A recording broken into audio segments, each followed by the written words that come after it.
Bonjour à tous, merci de nous retrouver sur Public Sénat. Alors que le gouvernement planche actuellement sur 3 ou 4 scénarios de réforme de la fiscalité et du patrimoine, allant de la suppression pure et simple de l'ISF et du bouclier fiscal au relèvement de la fiscalité des plus fortunés, la Commission des finances du Sénat a organisé une table ronde sur ce thème en présence de 4 économistes, dont Thomas Piketty, dont l'ouvrage en faveur d'une révolution fiscale est en tête des meilleures ventes d'essais actuellement. Thomas Piketty, professeur d'économie à Paris, estime qu'il faut revoir tout le système fiscal français, à commencer par l'impôt sur le revenu. C'est donc cette table ronde que je vous propose de suivre tout de suite. Bonne matinée à tous.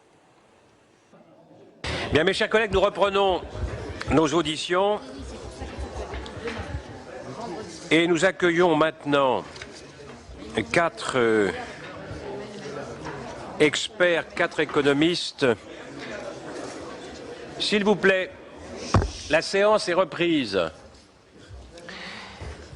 Nous accueillons 4 experts, 4 économistes qui ont bien voulu répondre à notre invitation. La Commission des finances entend prendre part activement à la réflexion en cours sur la réforme de la fiscalité du patrimoine. Nous avons ouvert une série d'auditions. La semaine passée, nous entendions le directeur de l'OCDE chargé des politiques fiscales dans les différents États de l'OCDE. Et ce matin, nous accueillons Jean-Hervé Lorenzi, professeur à l'Université Dauphine, président du Cercle des économistes. Nous accueillons Christian Saint-Étienne, professeur au CNAM et membre du Conseil d'analyse économique. Nous accueillons Thomas Piketty, économiste et professeur à l'École d'économie de Paris. Et David Tesmar, économiste et professeur à HEC. Messieurs, merci d'avoir répondu à notre invitation et je vous demande pardon pour le retard. L'audition précédente a duré plus que prévu.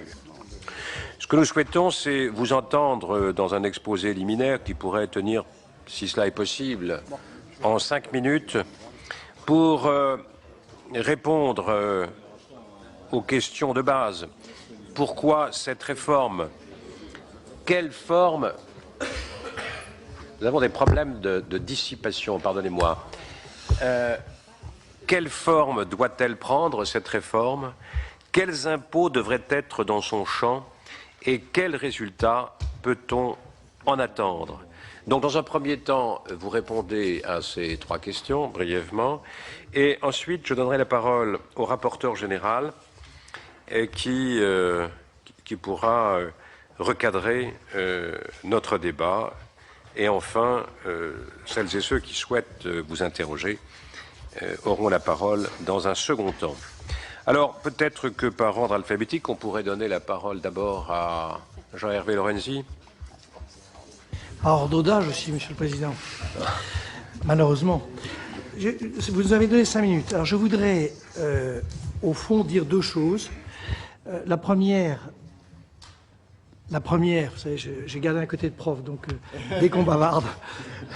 La première, c'est que je suis comme beaucoup d'économistes, je me suis retrouvé, je ne suis pas un spécialiste de la fiscalité, mais je me suis retrouvé dans beaucoup de groupes, dont le groupe de la Cour des comptes sur le rapprochement franco-allemand. Avec le service des économistes, on sort un petit cahier sur la fiscalité.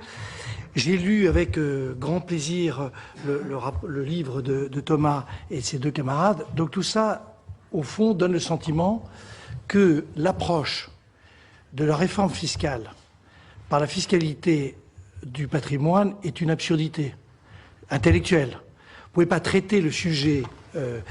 Alors vous verrez que je dirai 2 ou 3 choses positives sur ce thème-là, mais c'est clair que, par exemple, dans notre groupe, la Cour des comptes, on a commencé où chacun subodorait que s'il y avait eu ce rapport, c'était parce qu'il fallait traiter du problème de l'ISF et du bouclier fiscal. Et puis, des gens à peu près normalement constitués qui travaillent s'aperçoivent que, au fond, le regard sur une fiscalité haute nous amène à traiter de l'ensemble des sujets. Donc, premier aspect, évidemment, le thème de la fiscalité ne peut pas être abordé. J'en suis d'ailleurs tellement convaincu, je suis, comme je l'ai d'ailleurs écrit quelque part, qu'il n'y aura pas de réforme fiscale en 2011, ce dont je me réjouis. Vous-même, Monsieur le Président, vous avez abordé le thème à travers les problèmes de TVA sociale. D'autres le traitent à travers des rapprochements de fiscalité directe, traité par la fiscalité du patrimoine, est profondément insuffisant intellectuellement. Premier sujet. Donc je suis farouchement opposé à l'idée qu'on traite ce thème qui est majeur pour notre pays dans la précipitation et dans l'excitation. Deuxième sujet, lorsqu'on regarde la fiscalité avec la comparaison avec l'Allemagne, qui est d'ailleurs un exercice aussi compliqué parce que rien ne nous dit que l'Allemagne doit être en toute chose notre modèle. Il y a une sorte d'identification en Allemagne qui est là aussi curieuse, mais le rapport et le travail est très bien fait à la Cour des comptes. Et évidemment, c'est pas sur le patrimoine on peut juger, tout simplement parce que la fiscalité du patrimoine allemande n'a rien à voir avec celle des autres pays de l'OCDE. Donc, je veux dire, si on doit regarder quelque chose, il vaut mieux regarder dans ce domaine-là. On doit regarder des gens qui ont un rapport. Comme vous le savez, on est dans un rapport de 1 à 4 sur la taxation du stock de patrimoine. Donc, tout ça n'a, là aussi, pas grand sens. Troisième sujet, pour nous autres économistes, vous avez évoqué tout à l'heure le fait que vous avez reçu les gens de l'OCDE. Il y a d'ailleurs dans ce groupe le patron des politiques fiscales de l'OCDE. C'est très intéressant parce que c'est un débat qu'on a depuis 2 siècles. Comment est-ce que, au fond, on relie ce qui, moi, m'intéresse, croissance, parce que c'est le seul sujet qui, à mon sens, de mon point de vue, mérite qu'on se concentre sur une réforme fiscale d'urgence. Je ne laisse pas je laisse à Thomas le soin de parler beaucoup d'équité, mais il va m'expliquer d'ailleurs que c'est la même chose. Mais sur le fond, ce thème-là est un débat qui est un débat très compliqué. L'OCDE nous donne une recette toute fabriquée. Vous savez, les impôts sont plus ou moins positifs pour la croissance, ce sont leur nature, la fiscalité sur la consommation, et c'est ce qu'il y a de mieux, donc il faut qu'on augmente notre TVA. C'est un vrai débat, mais il n'est pas tranché par les économistes et il n'y a pas là aussi de solution miracle. Alors moi, j'ai un point de vue qui est évidemment un point de vue j'allais dire tout à fait personnel, critiquable, mais qui est celui sur lequel je vais me battre dans les semaines et mois qui viennent. Sur le fond, je pense que la société française, en 2 secondes, est une société qui est en réalité très dynamique. Donc je l'explique à mes camarades, très antidécliniste. Je suis convaincu que la fiscalité peut être une manière de tirer le sujet de manière, j'allais dire, très, très forte. Pourquoi ? Mais vous allez voir qu'on va retrouver la fiscalité du patrimoine dans un instant.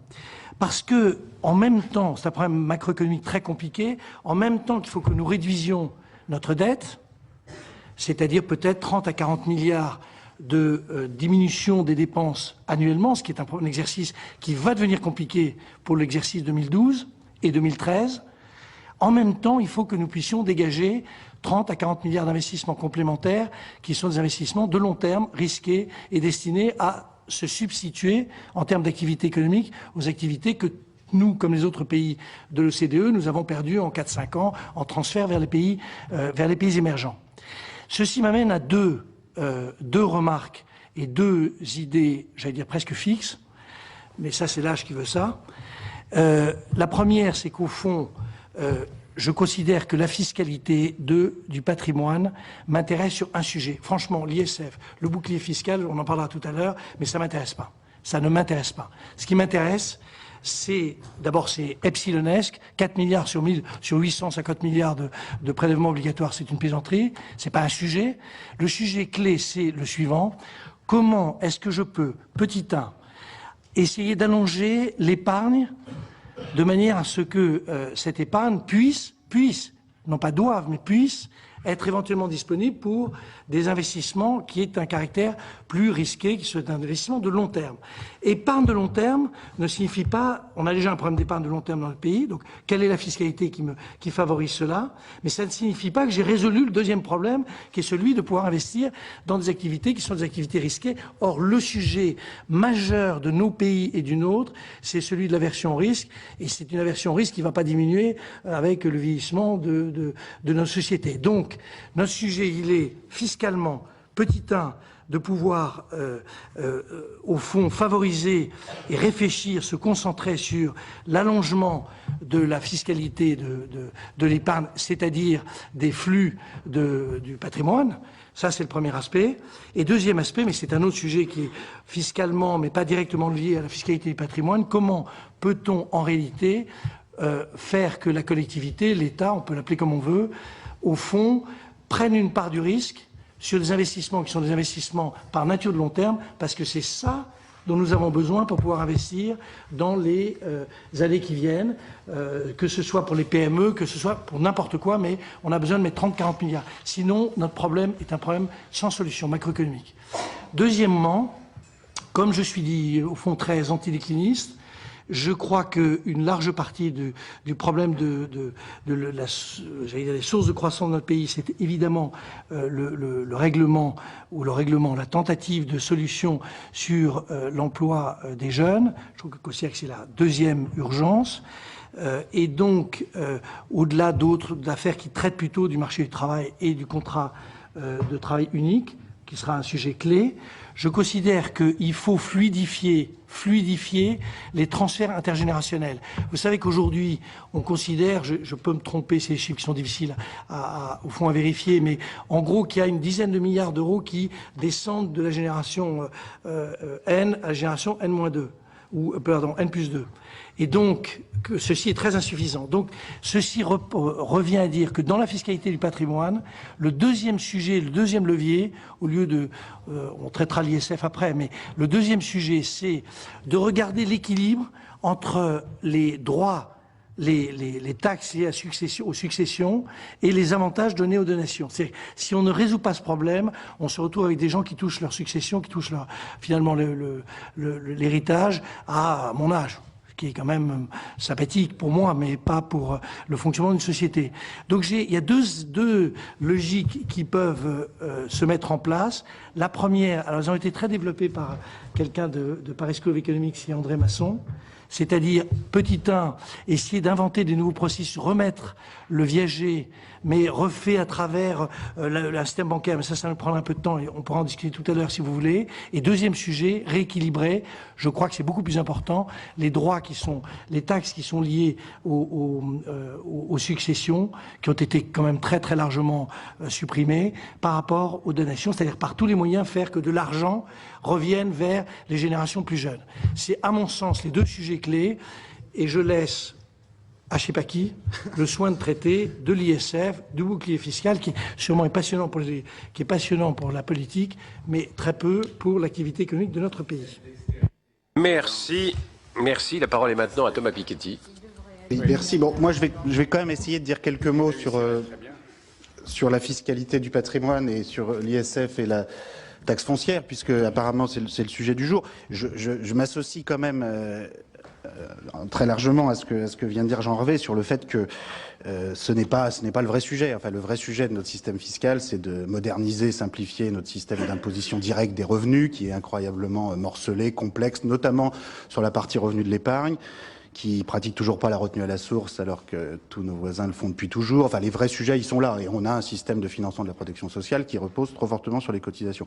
Donc tous ces sujets, visiblement, ils viendront plus en 2012 que cette année. Comment on se retrouve là à parler de l'impôt sur la fortune alors que, autant que je sache, personne, il y a un an, avait envie d'en parler. Bon, si j'ai bien compris, on ne se résout pas à supprimer le bouclier fiscal de façon sèche.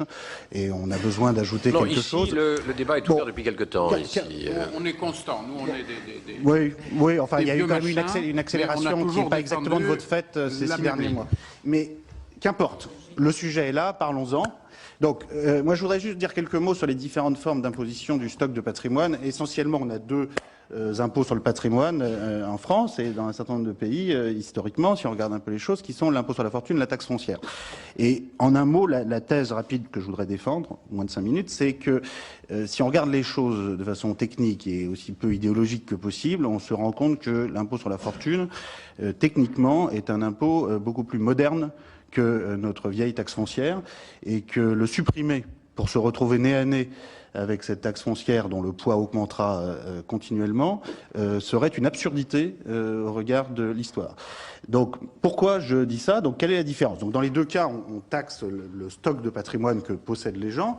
Dans un cas, la taxe foncière, on taxe simplement le patrimoine immobilier sur des valeurs cadastrales qui n'ont pas été revues comme on sait depuis 40 ans. En Allemagne, c'est 70 ans, donc c'est encore pire d'une certaine façon.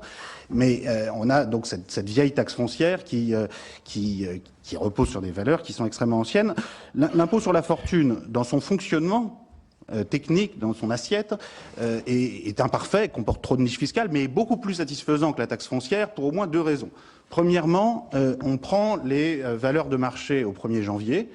Alors les gens doivent déclarer, ce qui est embêtant. C'est vrai qu'on préférerait avoir un système où les valeurs cadastrales s'ajustent chaque année avec des systèmes automatiques, avec des déclarations pré-remplies, ce serait formidable. Mais en attendant, tant qu'on ne sait pas faire ça, et visiblement on a beaucoup de mal à réviser les valeurs cadastrales, c'est de la faute de personne et de tout le monde à la fois, on a beaucoup de mal, c'est ça, je crois qu'on peut tomber d'accord là-dessus. Mais à partir du moment où on a beaucoup de mal et qu'on a plusieurs dizaines d'années de retard sur la révision, se priver de cet outil où au moins on déclare les valeurs de ces biens immobiliers chaque année au 1er janvier serait une absurdité.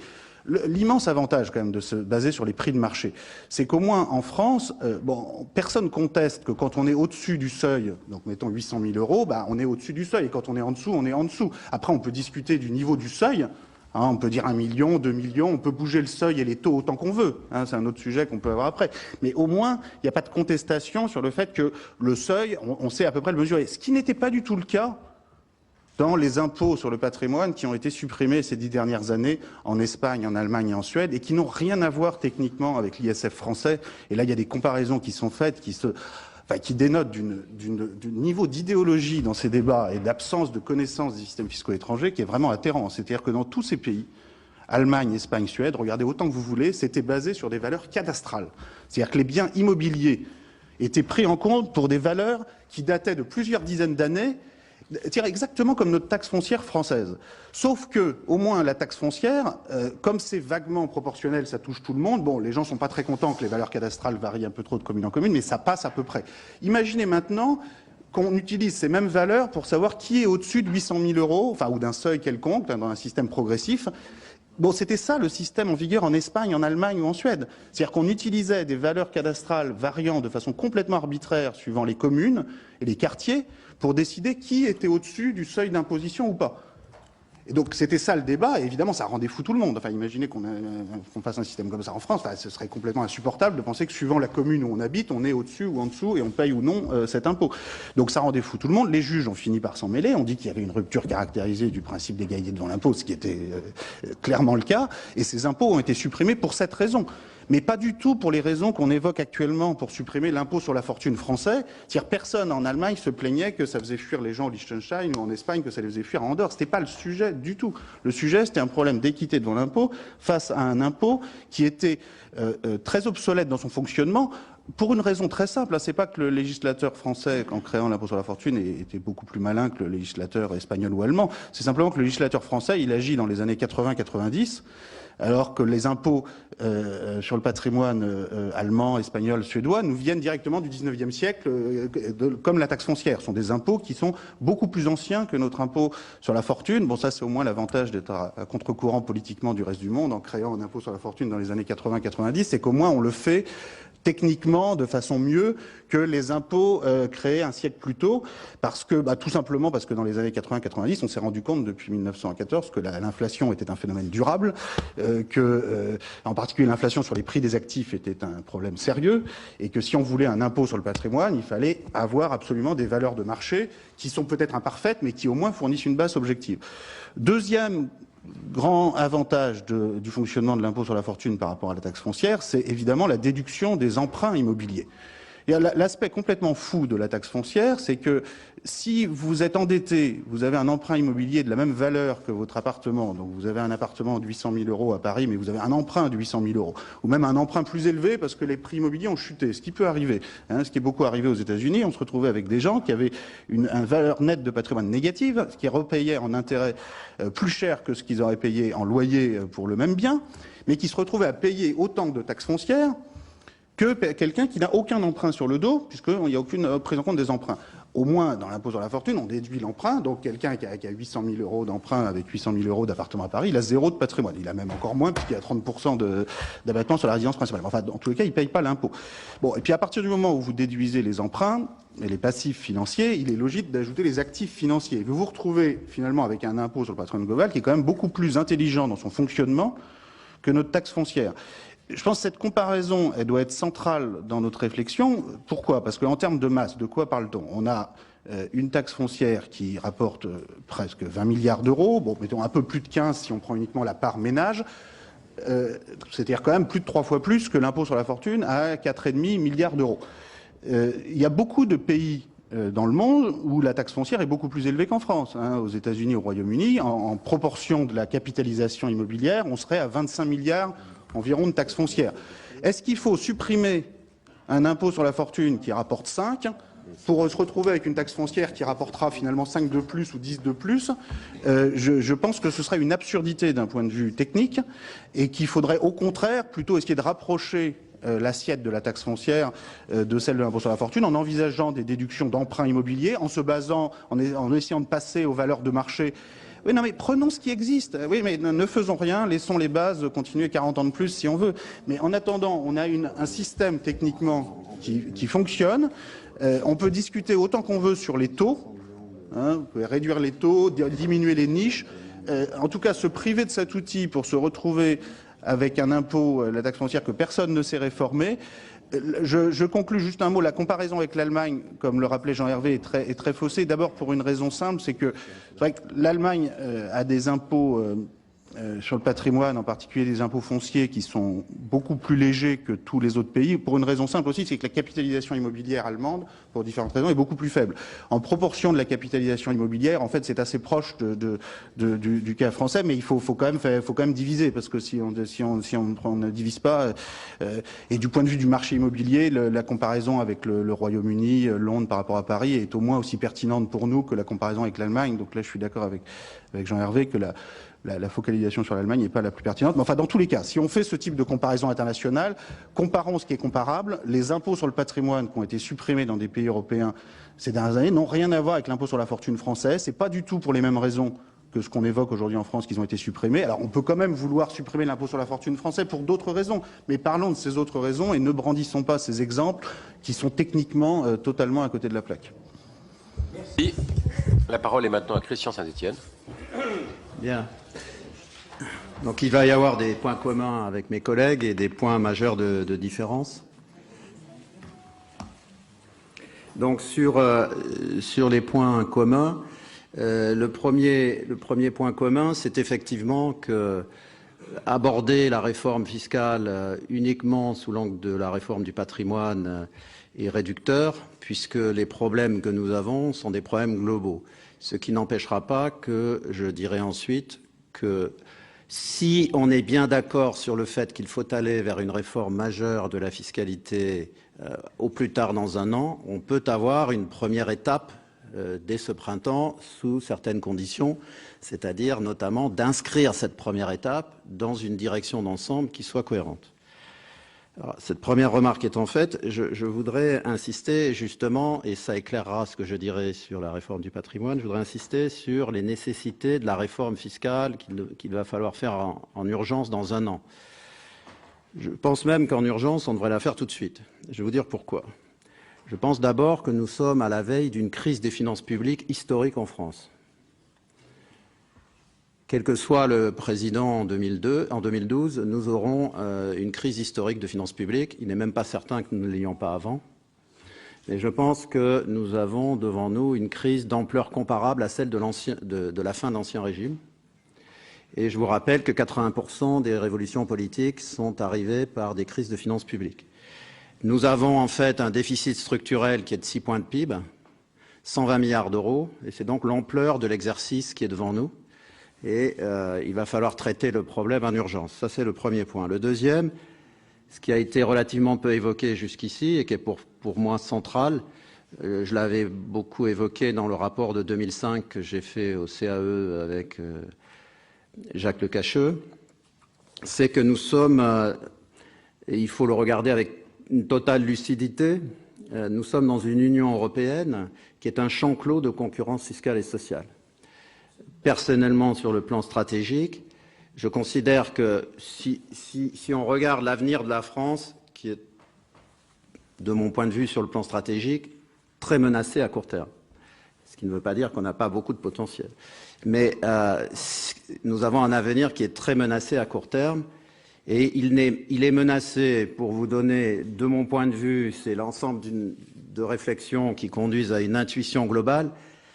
On est menacé pour 5% au maximum par la compétition venant de Chine, mais 95% de notre problème de compétitivité globale vient de la compétition fiscale et sociale à l'intérieur de l'Europe qui est en train de vider notre pays de sa substance productive.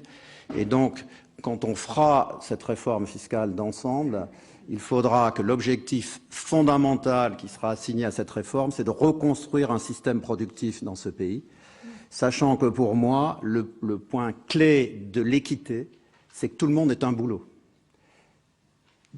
Toutes les études sociologiques depuis 15 ans ne font que confirmer ce qu'on savait depuis toujours, c'est-à-dire que la première dignité de l'homme, c'est d'avoir un travail qui lui permette de se regarder dans une glace le matin sans avoir honte. Et donc, pour faire cela, c'est la seule façon de le faire, c'est de reconstruire un système productif qui fonctionne dans le contexte européen. Et le troisième élément qui est fortement lié à ce que je viens de dire, c'est que nous ne sommes pas, quand on fait une réforme fiscale, il faut prendre en compte le contexte. Nous ne sommes pas dans une économie agricole de la fin du XVIIIe, nous ne sommes pas dans l'économie industrielle fermée de 1980, qui était quasi fermée encore. Je vous rappelle qu'on avait le contrôle d'échange encore jusqu'en 1990. On l'a complètement oublié, mais on avait le contrôle d'échange en 1990. Là, on fait une réforme au début des années 2010, à un moment où ce qui est fondamental pour la création de richesse, c'est l'économie entrepreneuriale de la connaissance. Et cette économie entrepreneuriale de la connaissance, c'est au fond tout ce que nous savons. Il y a un collègue du Conservatoire national des arts et métiers qui a recensé les 25 produits technologiques que nous utilisons tous autour de cette table, que vous utilisez tous en permanence, vos téléphones, vos ordinateurs et le reste. Aucun n'est produit en France. Donc, on a loupé la révolution sur le plan de la production, la révolution technologique du numérique. On est en train de louper sur le plan de la production celle des biotechnologies. On s'affaiblit dans les nanotechnologies. Donc, comment peut-on espérer rester une grande puissance industrielle si on ne se dote pas des moyens de remettre l'entrepreneur au cœur de la reconstruction de notre système productif? Alors, ces éléments sont clés parce que si on aborde de façon étroite la question de la réforme fiscale, en se disant, en gros, et surtout de façon morale, en disant on va faire payer telle ou telle catégorie sociale, particulièrement les riches, on court à l'échec. Donc, il y a besoin de rétablir une plus grande équité dans le système parce qu'effectivement, notre système fiscal est devenu un gruyère et il est exact que, compte tenu de ce gruyère, les plus hauts revenus ont un taux de fiscalité plus faible, en gros le 1% supérieur a un taux de fiscalité plus faible que le deuxième centile supérieur qui a lui-même un taux de fiscalité plus faible que le troisième centile, sachant qu'ensuite, heureusement, ça s'inverse et on a des taux de fiscalité qui baissent. Mais donc, il faut corriger le fait que le premier et le deuxième centile ont des taux de fiscalité plus faibles. Mais ça peut se faire dans le cadre d'une réforme globale qui doit concerner simultanément l'IS, la TVA, l'IRPP, l'ISF, la CSG et la cotisation famille de 5,4% sur les salaires. Ça, c'est la réforme en réalité, de mon point de vue, sur le plan de la compétitivité économique. Si on était tous objectifs, on devrait sonner le tocsin. C'est pas en 2013 qu'il faut faire cette réforme, c'est aujourd'hui. Tout cela étant rappelé, si on veut faire cette réforme du patrimoine tout de suite, comme première tranche de cette réforme d'ensemble que j'ai évoquée, alors il y a néanmoins des pistes qu'on peut regarder. Mais c'est uniquement dans cette direction-là si c'est une première étape dans la réforme globale. Alors de ce point de vue, ce que l'on peut dire, c'est que si l'on devait aller vers une suppression du bouclier fiscal. Il est incontestable que ça accélérera la délocalisation d'une partie du patrimoine national, ou en tout cas des entrepreneurs qui sont des acteurs clés de ce qu'on attend, c'est-à-dire une reconstruction du système productif. Donc, si on supprime le bouclier fiscal, il faut réfléchir à la nature de l'impôt sur la fortune que l'on maintient. Première remarque. Deuxième remarque, l'observation du débat en cours me conduit à penser que nous ne sommes pas prêts à supprimer l'ISF. Troisième remarque du débat, de ce que j'observe aujourd'hui, c'est qu'un des problèmes majeurs de l'ISF aujourd'hui, ce sont ces taux qui ont été institués à une époque de forte inflation. Quand vous aviez une période où vous aviez une inflation à 5-7%, des taux à 1,8 ne posaient pas problème. Mais, et ça, si vous retenez seulement ce point, c'est central aujourd'hui, si vous prenez les trois principaux éléments du capital en France aujourd'hui et dans le monde, les actions, les obligations et l'immobilier. L'immobilier parisien a un rendement net après impôt aujourd'hui compris entre 2 et 2,5%. Le capital obligataire après impôt a un rendement autour de 2,5-3% et les actions, les dividendes perçus représentent un revenu autour de 2,5 à 3%. De telle sorte que si on devait maintenir l'ISF, je pense qu'il faudrait aller vers une structure qui serait la suivante. Un impôt qui ne peut pas dépasser, d'abord un impôt qui devrait démarrer à 3 millions d'euros. Je ne pense pas qu'il soit raisonnable d'imposer plus bas, ce qui du coup supprime toute discussion sur l'abattement sur la résidence principale.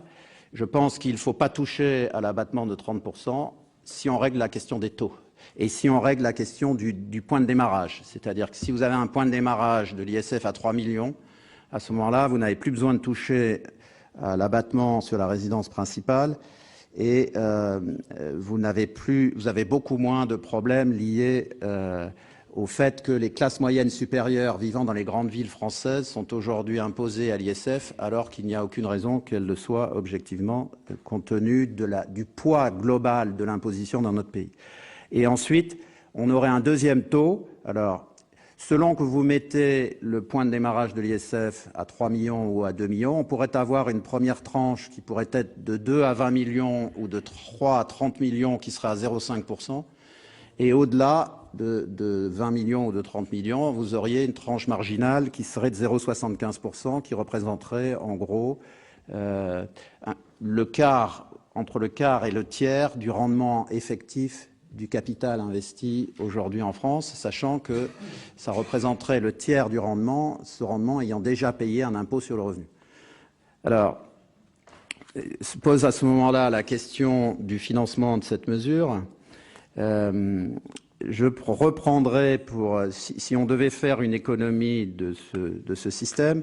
Aujourd'hui, l'ISF net de bouclier coûte 3,2 milliards d'euros. Si on mettait en place cette mesure, elle coûterait, c'est vous qui le déterminerez mieux que moi, mais entre 1,2 et 1,5 milliard d'euros.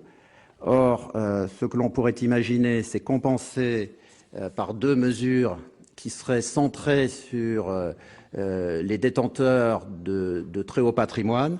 D'une part, passer le taux marginal de l'impôt sur le revenu de 41 à 43% pour les revenus au-delà de 100 000 euros par part, d'une part, et d'autre part, reprendre une mesure qui a été proposée qui concerne l'application du régime des droits de mutation à titre onéreux pour tout bien immobilier sur le territoire national qui est de nature à rapporter 600 millions d'euros. Donc, vous auriez une réforme qui serait financée si vous deviez faire une première étape au printemps. Mais si on va vers une réforme globale, que je présenterai dans un livre qui sort le 7 avril... Quelle heureuse émulation, quelle réjouissance. Quelle réjouissance. Si on va dans la direction d'une réforme globale, de mon point de vue, dans une réforme globale, on va devoir jouer massivement sur la CSG et la TVA pour atteindre les objectifs suivants.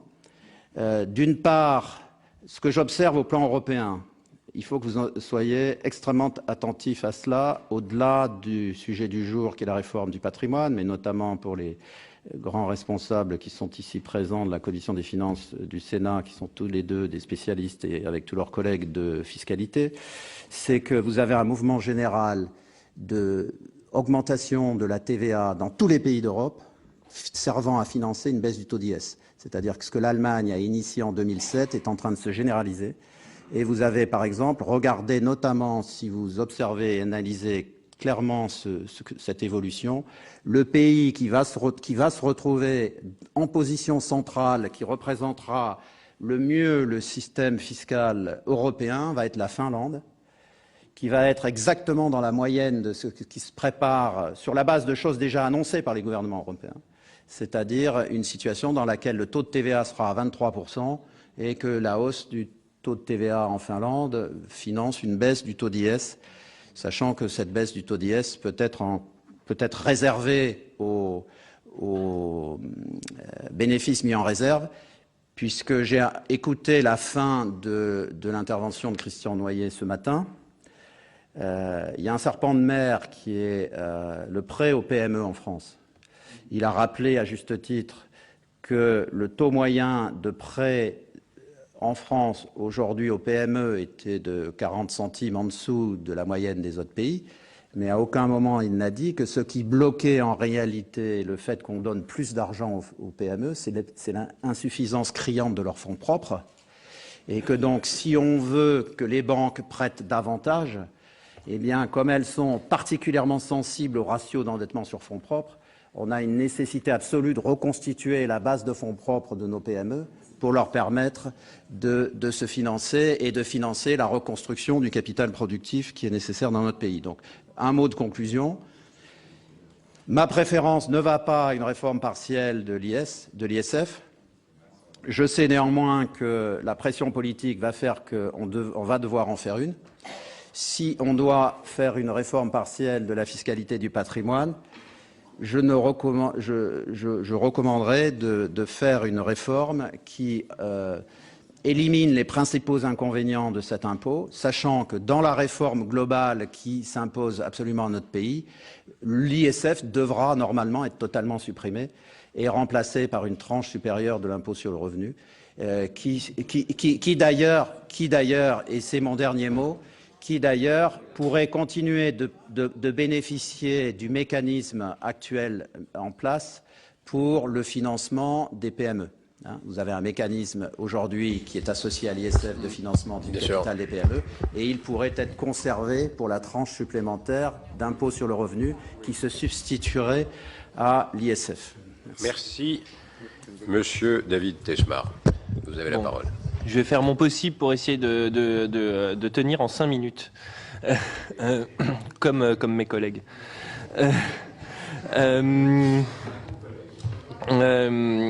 Non, je vais juste faire 2 points. Donc le premier point est un constat de diagnostic en fait qui relève du rapport. Donc moi je suis pas un expert de la fiscalité au sens large, mais j'ai rédigé avec Olivier Garnier un rapport sur le patrimoine des ménages français et notamment sur sa fiscalité. Donc je vais me concentrer sur la fiscalité du patrimoine, même si je rejoins Jean Hervé sur le fait qu'effectivement c'est probablement pas le seul sujet.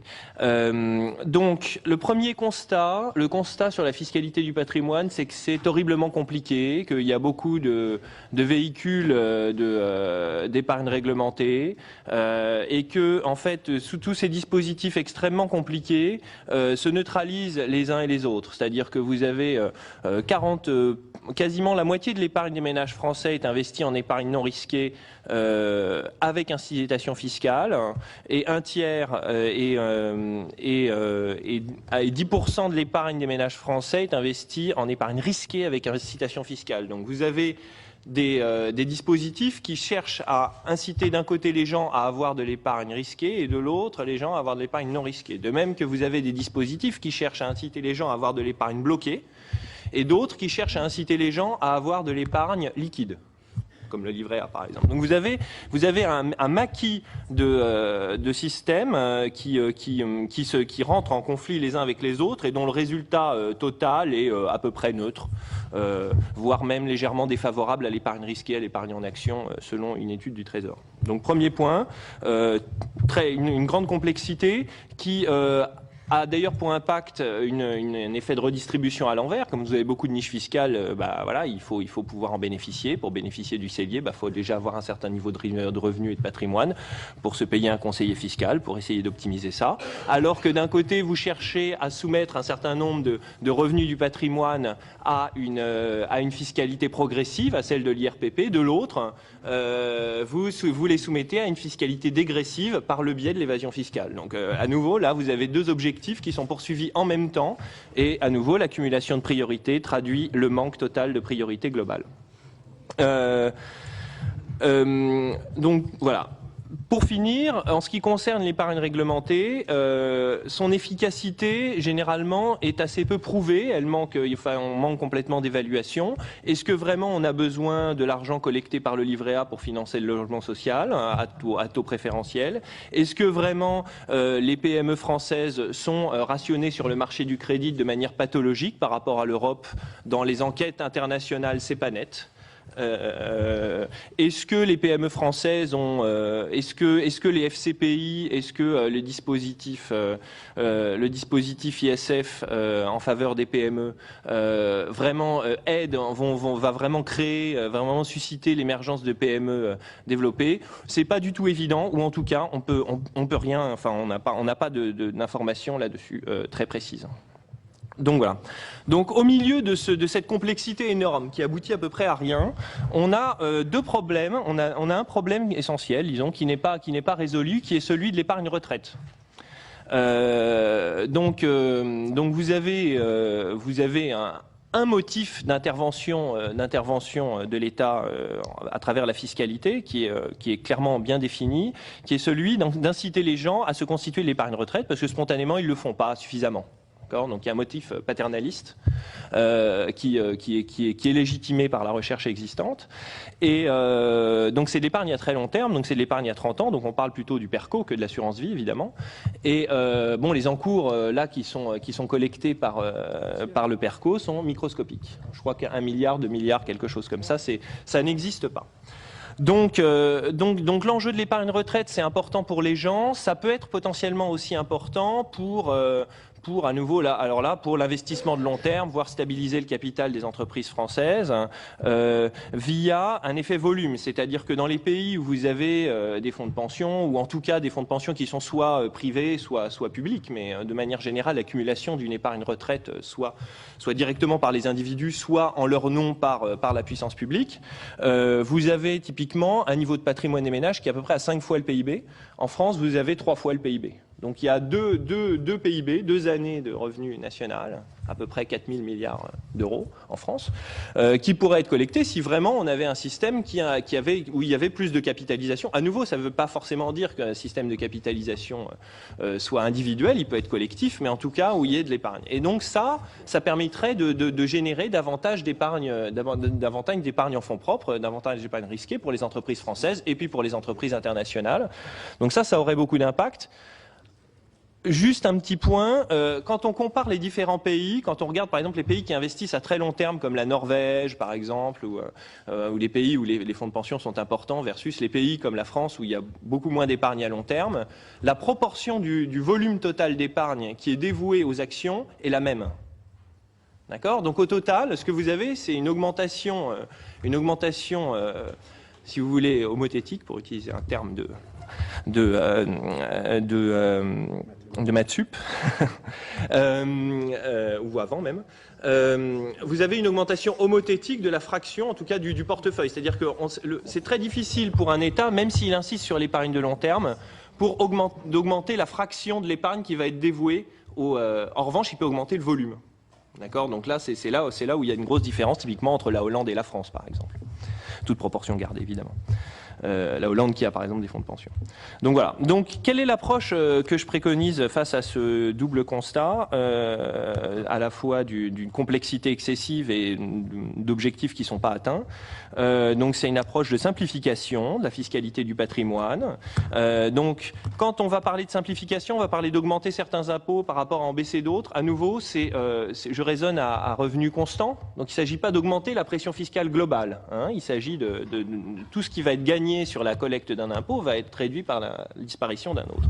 Donc il y a deux versions. La première qui est une version timide, qui était celle du rapport avec Olivier Garnier, probablement plus réaliste, même si elle va vous sembler déjà relevant largement de la science-fiction, c'est de supprimer toute l'épargne réglementée, toutes les niches diverses et variées, et de taxer le revenu du patrimoine, 150 milliards d'euros, selon le dernier rapport du Conseil des impôts, des prélèvements obligatoires, 150 milliards d'euros, 24 milliards d'impôts sur le patrimoine, donc vous divisez 24 par 150, ça fait 15% à peu près, vous mettez une taxe de 15% sur tous les revenus du patrimoine, quel que soit l'investissement. Après, on peut moduler un petit peu ce taux, l'augmenter un peu, pour financer des incitations fiscales à l'épargne de long terme.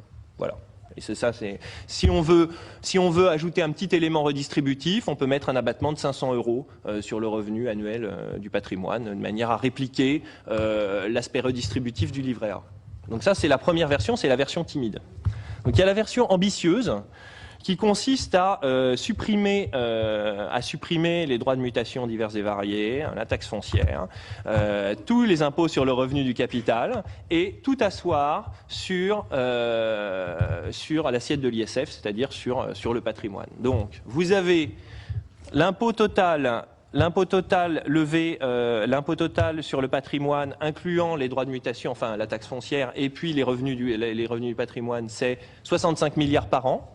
Le patrimoine des Français, c'est 10 milliards, 5 000 de résidences principales, 10 000, pardon, ouais.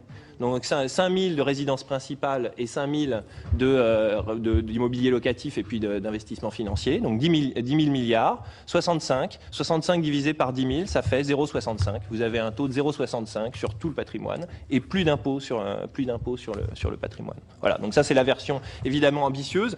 Elle sert essentiellement à attirer votre attention sur le besoin de simplification de la taxation du patrimoine et aussi sur son caractère faisable. Sur son caractère faisable à budget constant. Et relativement peu impressionnant finalement, puisque 0,65, c'est pas non plus monstrueux. Voilà, merci. Ah oui, là, c'est tout. Ouais.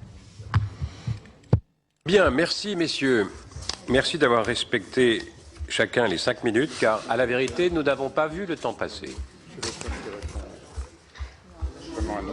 Deux grands enseignements, c'est que notre système fiscal est perfectible. Et le second, c'est que la fiscalité du patrimoine n'est qu'un aspect de la fiscalité. Ayant dit cela, je donne la parole au rapporteur général. Merci beaucoup, Monsieur le Président. Je ne sais pas si la réforme à laquelle nous allons sans doute procéder sera une excellente réforme, mais je suis certain que le débat tel qu'il commence à s'instaurer devient un excellent débat et nous vous en sommes collectivement redevables. Et ma première question s'adresse à l'ensemble des participants, un peu plus au professeur Piketty. Je ne reviens pas sur la taxe foncière, sur les préconisations de réforme de la taxe foncière, car nous ne sortons pas encore de la réforme de la taxe professionnelle.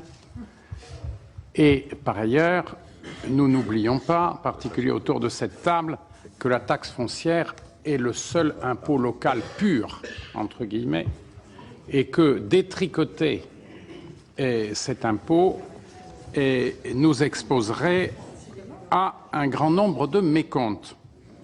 Mais j'en reviens sur les comparaisons au sein de l'OCDE et en rappelant que notre première audition, sous la présidence de Jean Arthuis, nous a mis en présence des responsables du Centre de politique et d'administration fiscale de l'OCDE. Qu'est-ce que l'on a constaté? La France est le pays qui a le plus d'impôts de l'échantillon, qui prélève plus.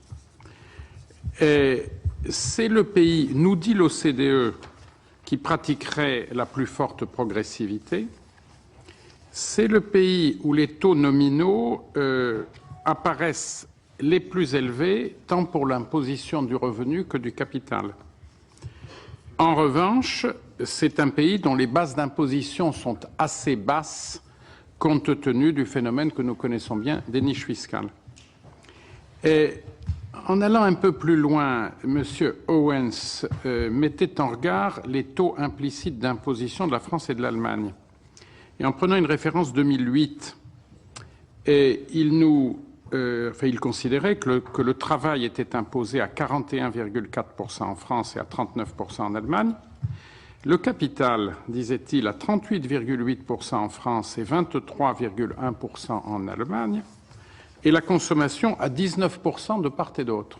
Donc un pays qui dépense plus, qui prélève plus, mais qui semble, selon l'OCDE, peut-être nous direz-vous ce que vous en pensez, mais l'OCDE n'est pas une officine idéologique, c'est une chose que l'on a en commun, qui en principe travaille sur des statistiques officielles. Bref, voilà ce que nous disait M. Owens. D'où ma question à M. Piketty, et qui est alimentée aussi par la lecture de son intéressant ouvrage révolutionnaire, n'est-ce pas? Et ma question est, Monsieur le professeur, est-ce que vos travaux prennent vraiment en compte le fait que la compétitivité fiscale est une nécessité pour notre pays? C'est une question qui me semble se poser, et si je ne me trompe, le professeur Saint-Étienne nous a dit que son paradis fiscal à lui était plutôt en Finlande. Alors, votre paradis à vous, professeur Piketty, est-ce que vous pouvez nous le décrire et où est-il? D'autre part, et là pour l'ensemble des membres du panel, quelle réflexion nous conseillez-vous pour retrouver une logique économique dans l'échelle des taux de l'ISF? Alors, plusieurs d'entre vous ont abordé ce sujet. Ne peut-on tendre vers une échelle qui se référerait, j'allais dire se référerait automatiquement à des taux de marché représentatifs des rendements des différentes classes d'actifs? Est-ce que c'est une réflexion qui vous semble pouvoir être poursuivie? Et j'en viens à un aspect qui est peut-être un peu plus sociétal et qui est commun en réalité à l'impôt sur le revenu et aux impôts sur le patrimoine. Et le professeur Piketty fait l'éloge de la taxation des revenus individuels. Et il se réfère à un modèle largement anglo-saxon qui frappe d'une imposition chaque revenu. Le système français, à cet égard, est différent puisqu'il repose sur le quotient familial. Et un système qui fait du quotient familial un élément clé de la démarche fiscale, de la stratégie fiscale, est aussi un système qui réserve une place particulière à la résidence principale. Qu'on peut considérer que, sans que ces notions soient identiques, il y a, si je puis dire, il y a un ensemble commun. Mais il y a un lien entre les modes de vie, la famille, sa stabilité et la résidence principale, sans que je puisse aller plus loin et décrire ce lien. Et d'ailleurs, je ne suis pas un scientifique, vous l'êtes, donc vous êtes certainement beaucoup mieux placé pour commenter ce type de choses. Mais est-ce qu'il ne faudrait pas aller plus loin, si l'on voulait être pleinement cohérent et considérer que l'impôt sur le patrimoine devrait être aussi familialisé? Est-ce que c'est une voie de recherche que pour les uns ou pour les autres, il faudrait suivre? Alors, je termine sur un aspect qui a été évoqué et, à mon avis, déjà fort bien, qui est la fiscalité de l'épargne. Finalement, à entendre au moins 3 d'entre vous, et c'est bien là qu'il faudrait se poser des questions sérieuses, allonger la durée des placements, mieux contribuer au financement stable des entreprises, ce qui veut sans doute dire revisiter nos 2 grandes spécificités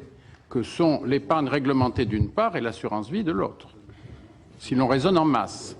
Alors, quelles sont les préconisations que vous feriez? J'ai bien entendu celle de M. Tesmar, in fine.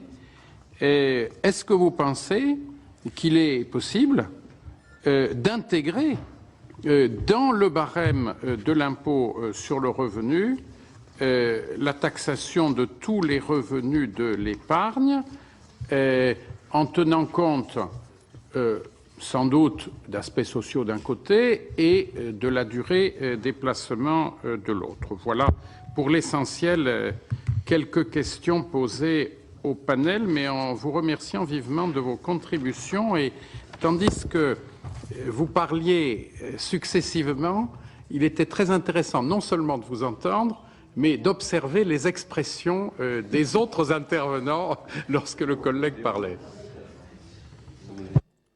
Voilà qui va vous occuper quelques minutes. Monsieur Piketty, d'abord, si vous voulez bien. Sur la compétitivité fiscale. Moi, je suis ravi de vous répondre à des questions sur mon livre. Je n'avais pas voulu en faire la publicité comme ça directement, mais puisque vous m'en offrez la possibilité, je ne vais pas Il y a toujours un prix la rater, mais au Sénat. Et je le dédicace à la sortie avec plaisir, mais... Et vous savez que chaque année, le Sénat délivre un prix du livre économique. Parfait, ben voilà, vous en Oui, mais avez un. on est 3 à voir sortir des livres, donc Monsieur le Président. Bon. Il n'y aura pas de régime de favoritisme. Oh là là. Donc, bon, malheureusement, je n'ai pas avoir le temps de vous faire une présentation d'ensemble, mais je vais essayer de répondre. La première question de Philippe Marini. Non, je vais prendre les choses dans le sens inverse. Vous avez fini sur la fiscalité des revenus de patrimoine. Et je dois dire que un des objectifs de la réforme qu'on propose, un des objectifs centraux de la réforme qu'on propose dans ce livre, c'est notamment de simplifier tout le volet fiscalité des revenus de patrimoine. C'est-à-dire, que propose-t-on en gros dans ce livre? La proposition centrale, c'est de reconstruire un nouvel impôt sur le revenu comme une extension de la CSG avec un barème progressif, pour simplifier. C'est-à-dire, notre diagnostic, c'est de dire on a un impôt sur le revenu officiel qui désormais prélève pratiquement 2 fois moins que la CSG, qui est un impôt sur le revenu proportionnel. On a un niveau de mitage de notre impôt sur le revenu qui fait, nous, notre diagnostic, c'est qu'on ne pourra plus réformer cet impôt sur le revenu. Si on regarde l'évolution de ses recettes sur longue période, on est aujourd'hui à peine 2,5% du PIB. Des fois, les gens continuent de dire 3%, 4%. Non, ça diminue continuellement. Là, on est à 50 milliards d'euros pour 2000 milliards de PIB. 2,5% du PIB. Dans tous les pays européens, on est à 7, 8, 10 points de PIB. 3-4 fois moins. Il y a 20 ans, 25 ans, on était à 5 points de PIB. En 1990, il y a exactement 20 ans, on était à peu près à 4,5 points de PIB. D'ailleurs, c'est très simple, les recettes, c'était les mêmes nominalement. C'était 50 milliards d'euros, sauf que le PIB était de 1000 milliards. Donc quand vous avez un impôt dont le poids est divisé par 2 en 20 ans, alors qu'évidemment, l'ensemble des prélèvements obligatoires, malheureusement, n'ont pas pu être divisés par 2 et on n'est pas prêt de pouvoir les diviser par 2 et ils sont globalement stables. Donc quand vous avez au sein de ce système fiscal un impôt dont le poids est divisé par 2, il faut quand même s'interroger. Et nous, notre diagnostic, c'est que cet impôt est tellement mité par les niches, la complexité, qu'il ne peut plus être réformé. Et qu'il faut, notre stratégie de réforme, elle est simple, c'est de le supprimer purement et simplement et de concevoir le nouvel impôt comme une extension de la CSG avec un barème progressif. Ce qui a le mérite d'utiliser ce qui existe et qui marche, à savoir l'impôt prélevé à la source qui est la CSG, avec une assiette relativement large, qui est imparfaite, d'ailleurs qui est étendue un petit peu chaque année, on a encore vu sur l'assurance vie récemment, il y a toujours des mesures à prendre pour étendre un peu l'assiette, enfin qui a quand même une assiette, notamment du point de vue des revenus du patrimoine, qui est quand même beaucoup plus satisfaisante, à tel point que d'ailleurs le Conseil des prélèvements obligatoires que citait David confond cette assiette avec l'assiette des revenus économiques, alors que l'assiette des revenus économiques du patrimoine est quand même plus élevée que l'assiette CSG, il faut toujours reprendre les comptes nationaux pour calculer l'assiette totale, qui est quand même plus élevée que l'assiette CSG. Enfin, il reste que l'assiette CSG est large, et utiliser cette assiette pour baser le barème progressif total de l'impôt sur le revenu nous semble la façon la plus simple de procéder. Donc l'objectif, et j'en viens à la question compétitivité, c'est d'abord un objectif de simplification parce qu'on a un système fiscal français qui est extraordinairement complexe, qui affiche des taux statutaires supposés très élevés, mais en fait avec derrière une telle ribambelle de déduction, d'abattement. Enfin, rendez-vous compte, ça veut dire ce que ça veut dire. Quand on dit que l'impôt sur le revenu rapporte 2 fois moins que la CSG, ça veut dire qu'on pourrait remplacer entièrement l'impôt sur le revenu avec 4 points et demi de CSG. Un point, c'est 12 milliards, et 4 points et demi de CSG, vous remplacez entièrement l'impôt sur le revenu, et ces taux montant soi-disant à 41%. Donc ça donne une idée quand même du niveau de mitage et d'absurdité du système, quelque part. D'où notre proposition assez radicale, et qui permet, sur les revenus du patrimoine, d'avoir un système très simple, Avec quand même une différence avec ce que proposait David Tesmar. David Tesmar, d'une certaine façon, proposait de sortir complètement la taxation des revenus de patrimoine et la taxation des revenus du travail. Donc finalement, l'impôt progressif concernerait uniquement les revenus du travail et les revenus de patrimoine auraient un taux unique 15%. Nous, ça nous semble une mauvaise idée, notamment pour des questions d'équité, mais aussi d'efficacité. C'est-à-dire que l'expérience de tous les pays qui ont des systèmes duaux comme ça d'imposition, c'est qu'on a énormément d'optimisation fiscale à la frontière revenus de patrimoine, revenus du travail, parce qu'il y a quand même beaucoup de professions où vous pouvez réappeler certains flux de revenus. Transformer du revenu Évidemment. Du travail donc en c'est vraiment une très mauvaise idée. Et si on veut minimiser les distorsions économiques, les distorsions fiscales, on a intérêt à avoir un barème progressif qui s'applique de la même façon à tous les revenus, quel que soit leur intitulé juridique. Et nous, c'est exactement ce qu'on propose, puisqu'on prend, dans un premier temps, après on peut l'étendre, l'assiette de la CSG et on lui applique un barème progressif. Alors après, on propose un barème spécifique dont chacun a le droit d'être en désaccord avec le barème. Ça tombe bien, puisqu'on donne la possibilité à chacun... Le tableau, version libérale, version médiane, version... Oui, mais inventez-en d'autres si vous voulez, puisque voilà, on a depuis 2 semaines 370 000 simulations qui ont été effectuées en ligne par des personnes qui ont testé différents barèmes. Donc nous, on n'est pas... Bon voilà, on propose un barème pour mettre quelque chose de précis sur la table. À la limite, si les gens pouvaient se mettre d'accord sur la réforme d'ensemble de structures et puis après chacun propose un barème différent, très bien, parfait. Donc ne nous focalisons pas sur le barème. Je mentionne simplement que le barème qu'on propose permet des taux extrêmement réduits jusqu'à des niveaux de revenus quand même très élevés. C'est-à-dire qu'on nous on propose un barème où on est à 10% à 2 000 € bruts par mois, donc revenus du capital compris, à 13% à 5 000 €.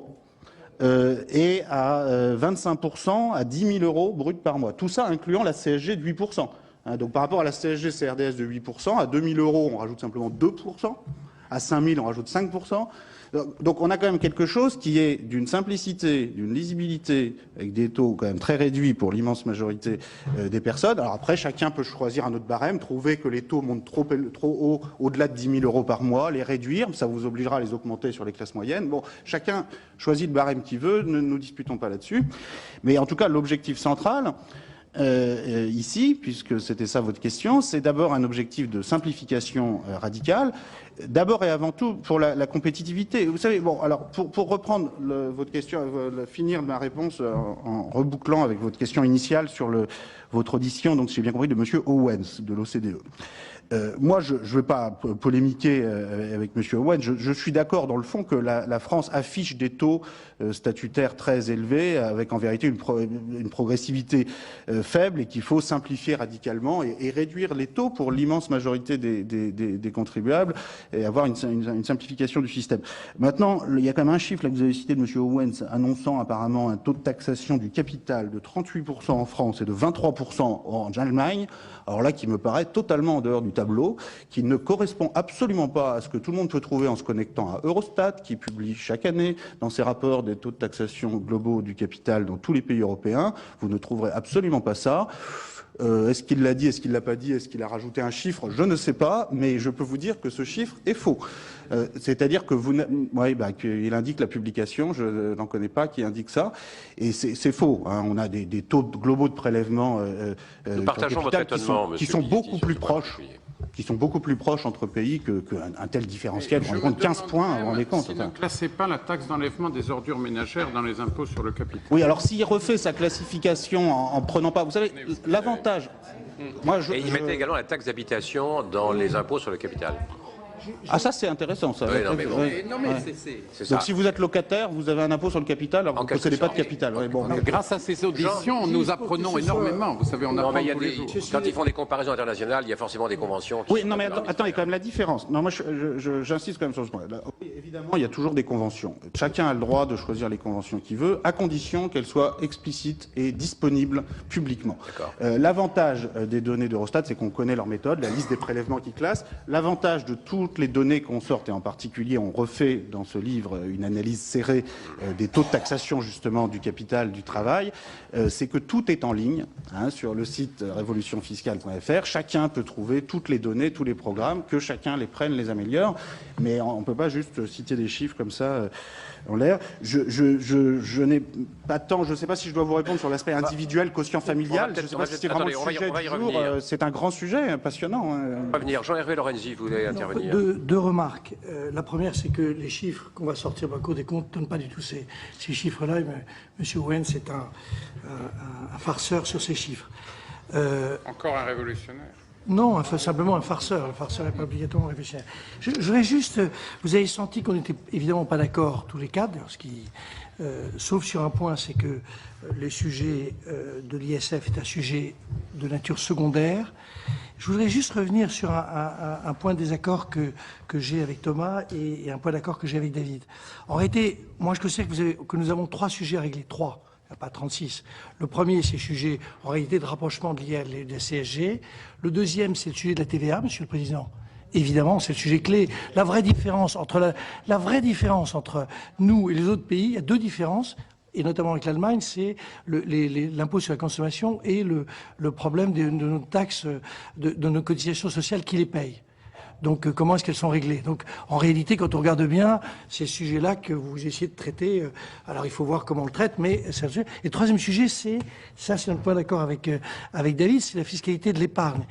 Je suis frappé quand on parle beaucoup de fiscalité de patrimoine, on s'obstine à évoquer essentiellement le problème du stock, on traite assez peu le problème des successions et pas du tout, ou très peu, le problème des revenus de l'épargne. Moi, je considère, comme David, que le sujet clé, j'essaie de le dire de manière peut-être maladroite, non pas forcément maladroite, mais imprécise, c'est que le thème que nous avons à traiter dans la fiscalité, et là je ne suis pas tout à fait d'accord avec Thomas, Thomas il a la simplification et l'équité. Moi j'ai l'investissement, l'épargne et l'investissement. C'est chacun son point d'entrée du système fiscal. Et évidemment, mon système fiscal, le problème que je trouve prioritaire, c'est celui de voir comment on peut au fond, fiscaliser les revenus de l'épargne en fonction, non pas d'ailleurs tellement de ça, ce serait une vraie révolution, tellement de l'instrument utilisé, assurance vie ou épargne réglementée, mais de l'engagement que les gens prennent, vérifier ex post, que l'engagement qu'ils prennent sur la durée de l'épargne qu'ils vont réaliser et du type d'investissement qu'ils vont réaliser. C'est ça le problème. Alors je veux dire, ça a l'air un peu, c'est très, j'ai pas dit que ça marchait, j'ai pas dit que j'ai une solution, j'ai dit juste que le sujet, si on considère que le sujet clé, c'est les revenus de l'épargne, c'est-à-dire soit une épargne à 30 ans avec l'idée qu'on essaie de régler les problèmes de retraite et de financement de notre économie, on est obligé d'avoir un problème spécifique qui n'est pas alors celui de Thomas, c'est-à-dire de mettre tout dans un unique paquet qui est le nouvel impôt. Mais parce que je constate que ça ne marche pas de différencier la durée des produits d'épargne pour la fiscalité. Ok, en tout cas, je dis que c'est une discussion. J'ai une solution, mais malheureusement, on se rapproche du déjeuner. Oui. Moi, si ça marchait, je suis pour. Il y a un point d'accord qui ressort continuellement, c'est qu'on a besoin d'une simplification majeure. Dans la proposition que je vais faire en avril, j'ai un point commun avec ce que propose Thomas Piketty, c'est-à-dire de refaire de la base CSG la base du système fiscal, et donc notamment d'avoir un taux de CSG donc j'explique dans le livre comment je l'obtiens, mais qui serait à 15% sur tous les revenus de toute nature, qui seraient soit capital, soit travail. Et ce taux... Oui, mais je sais, mais tu verras dans le livre comment j'y arrive. Parce que notamment, pour ce qui est du revenu du travail, je bascule 4 points de cotisation maladie et je relève Bon, donc, la cuisine est en dehors d'ici. Donc, une fois la réforme faite, on a un taux de CSG voilà, on a un taux de 15% sur le revenu du patrimoine et sur le revenu du travail. Et là où j'ai une différence totale, et ça je vous le dis, et on pourra en reparler, ce qui est absolument décisive, alors que je pense que la base doit être la même, je suis totalement opposé à la fusion CSG-IRPP, tout simplement parce que, indépendamment du travail en chambre d'économistes, il y a une nécessité absolue, c'est qu'à la fin du mois, le Trésor fait des chèques.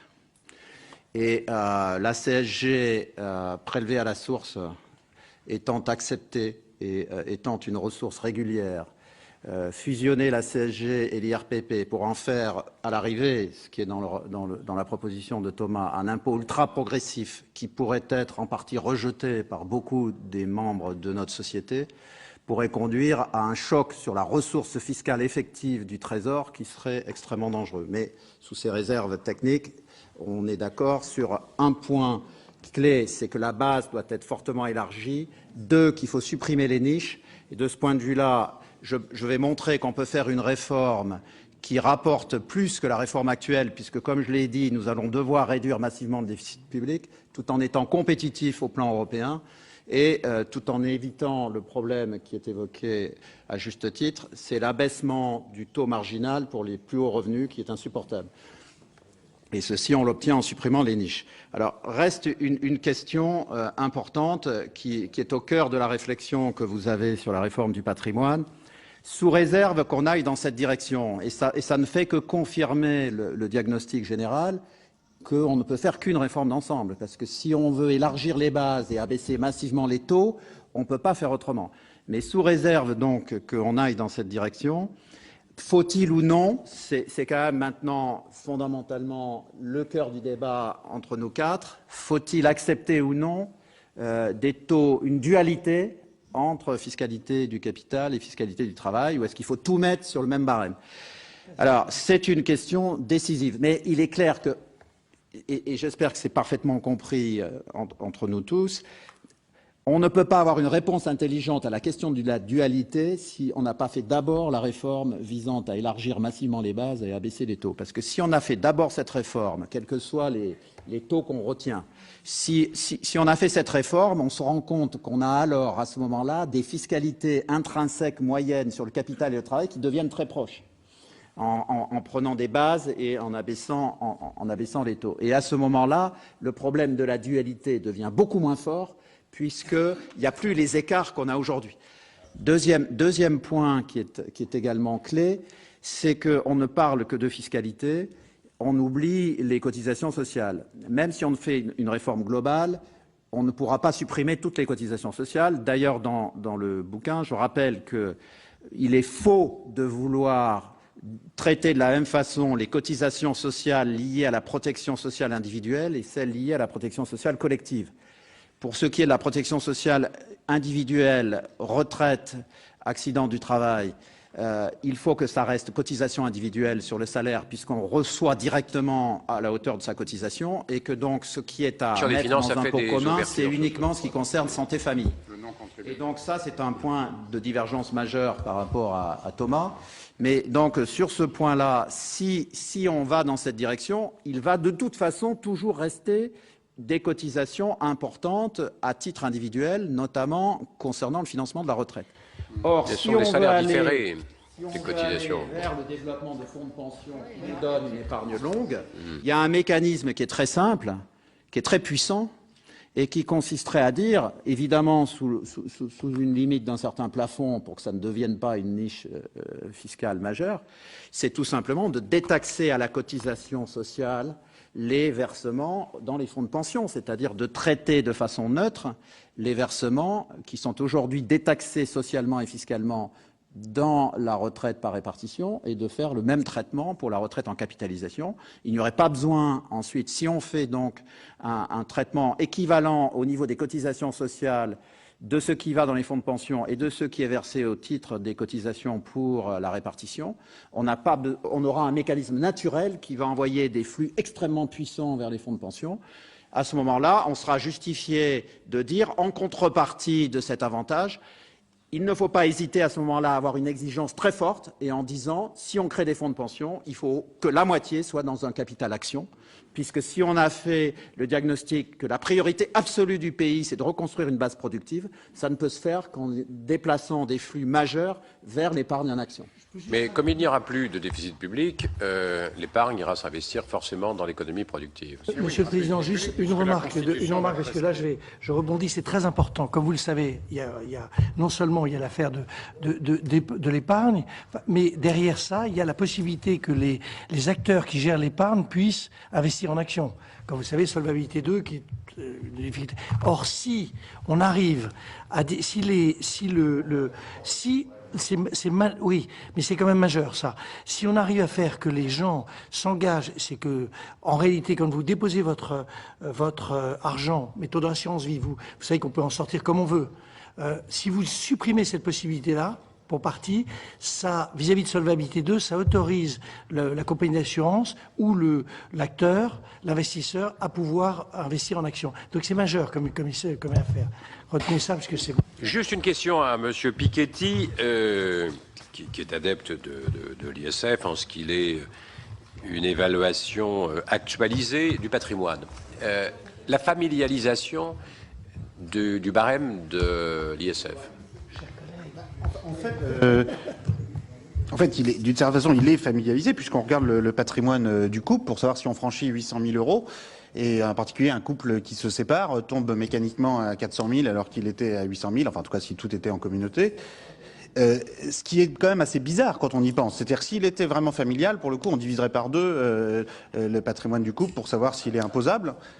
Et c'est même assez curieux dans le fond. Donc à la limite, moi je serais plutôt pour une individualisation du barème de l'ISF, ou alors franchement une familialisation avec un quotient. Mais c'est assez curieux d'avoir un seuil qui est le même pour les personnes seules et pour les couples. Dans le fond, c'est même très étrange. Il est une entrave à la nuptialité. C'est juste assez illogique dans le fond. Enfin, il n'y a pas de raison. C'est pas de la bonne gestion patrimoniale que de se marier finalement. Bien, Monsieur Tesmar, sur ce. Juste pour rebondir d'abord sur le scepticisme affiché par Thomas vis-à-vis de l'incitation à l'épargne longue. Il est vrai que la fiscalité individuelle fonctionne pas nécessairement très bien. Ceci dit, il y a des tas d'autres mécanismes pour inciter les gens à épargner à long terme, en particulier tout ce qui est option par défaut, tout ce qui est, enfin, c'est au niveau de l'entreprise. Donc en fait, là, il faudrait que l'épargne salariale serve à l'épargne longue. La vérité, c'est qu'à l'heure actuelle, l'épargne salariale sert juste de mécanisme d'évasion fiscale. Voilà. Les fonds d'intéressement ou de participation. Voilà. Et le deuxième point, c'est en ce qui concerne la progressivité. Donc je vous invite à regarder l'exemple hollandais qui fait une espèce de mélange entre l'ISF et l'impôt sur le revenu en supposant que vous gagnez 4% sur votre patrimoine. C'est le revenu notionnel. Voilà, exactement. Mais qui exclut la résidence principale dans leur cas. Moi, je suis pour l'inclure, mais chacun son truc. Voilà. Bien, messieurs, merci d'avoir répondu aux propos et aux interrogations du rapporteur général. Si vous le voulez bien maintenant, je vais inviter mes collègues qui souhaitent vous interroger ou faire part de leurs observations à s'exprimer successivement et puis vous répondrez globalement. Monsieur Saint-Étienne a peut-être des obligations chronologiques ? Bien. Eh bien, nous souhaitons plein succès à la publication prochaine de votre livre, Monsieur Saint-Étienne.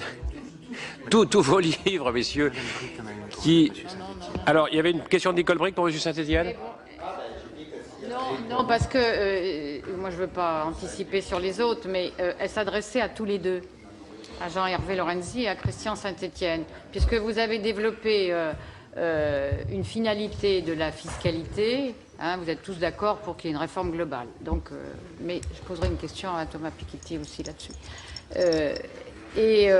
Vous développez finalement une fiscalité qui soit favorable à l'offre, pour faire simple.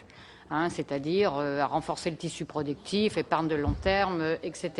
Alors, la question que je vais vous poser, c'est que on peut complètement partager cet objectif, parce que vous avez raison sur vos présupposés, mais quand finalement on pose la question au gouvernement, parce qu'il faut quand même partir de la réalité, et qu'est-ce qu'on nous répond? On nous répond « Ah, mais vous avez le crédit impôt recherche, formidable.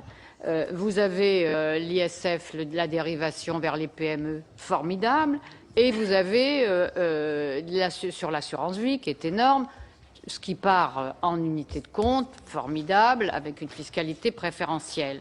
Donc la question que je vous pose, c'est comment vous êtes capable de définir une fiscalité propre à encourager cet effort vers l'économie. Voilà. Parce que là, vous avez dit des choses, mais vous n'avez pas... Deux remarques. La première, c'est que ce qui est évoqué, c'est-à-dire l'affaire les chiffres qui sont évoqués, l'impôt recherche, etc., tout ça, ça fait peut-être 5-6 milliards d'euros en tout. Et on peut imaginer que l'effort pour reconstituer une base d'offres qui se substitue à ce que nous avons perdu, c'est quand même ça le sujet, de tout, c'est pas particulier à la France, c'est vraiment beaucoup plus important. Moi je cite le chiffre de 30 milliards, mais je veux dire, il est comme tous les chiffres discutable. Donc on n'est pas du tout dans les ordres de grandeur de ce qu'il faut pour pouvoir transférer de l'épargne vers de l'investissement sous toutes les formes, y compris pour les PME, enfin tout ce qu'on peut imaginer. Deuxième, donc, l'argumentation du gouvernement est, comme toujours, c'est la sienne, point. Elle n'est pas proportionnée à l'ampleur du sujet qu'il faut traiter. Et c'est vraiment la difficulté majeure que nous avons. Moi, j'insiste beaucoup sur les années 2012, 2013, 2014. Je me demande ce que sera le taux de croissance en Europe, y compris en Allemagne, dont on nous explique du matin jusqu'au soir que ce sera formidable. Je pose la question sur 2012. Sur 2012. Deuxième sujet,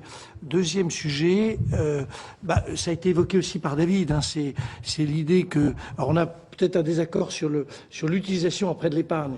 Moi, je suis plus pour que ça serve, qu'on la canalise, mais c'est tous les moyens traditionnels de la fiscalité qu'on peut imaginer. Aujourd'hui, il y a un débat sur l'assurance vie. Moi, je trouve qu'il n'est pas très malin, le débat. C'est-à-dire que le budget veut absolument récupérer de l'argent sur l'assurance vie. Objectivement, tout ça doit se discuter de manière transparente, mais si j'étais à la place du ministre du Budget, je ne ferais pas ça. Parce que je trouve que on a quand même une capacité de canaliser de l'épargne dont on voit en gros l'assurance vie, ça fait en termes obligataires corporate et actions pas loin de 50%. Donc c'est très imprudent dans une situation conjoncturelle qui est quand même très délicate.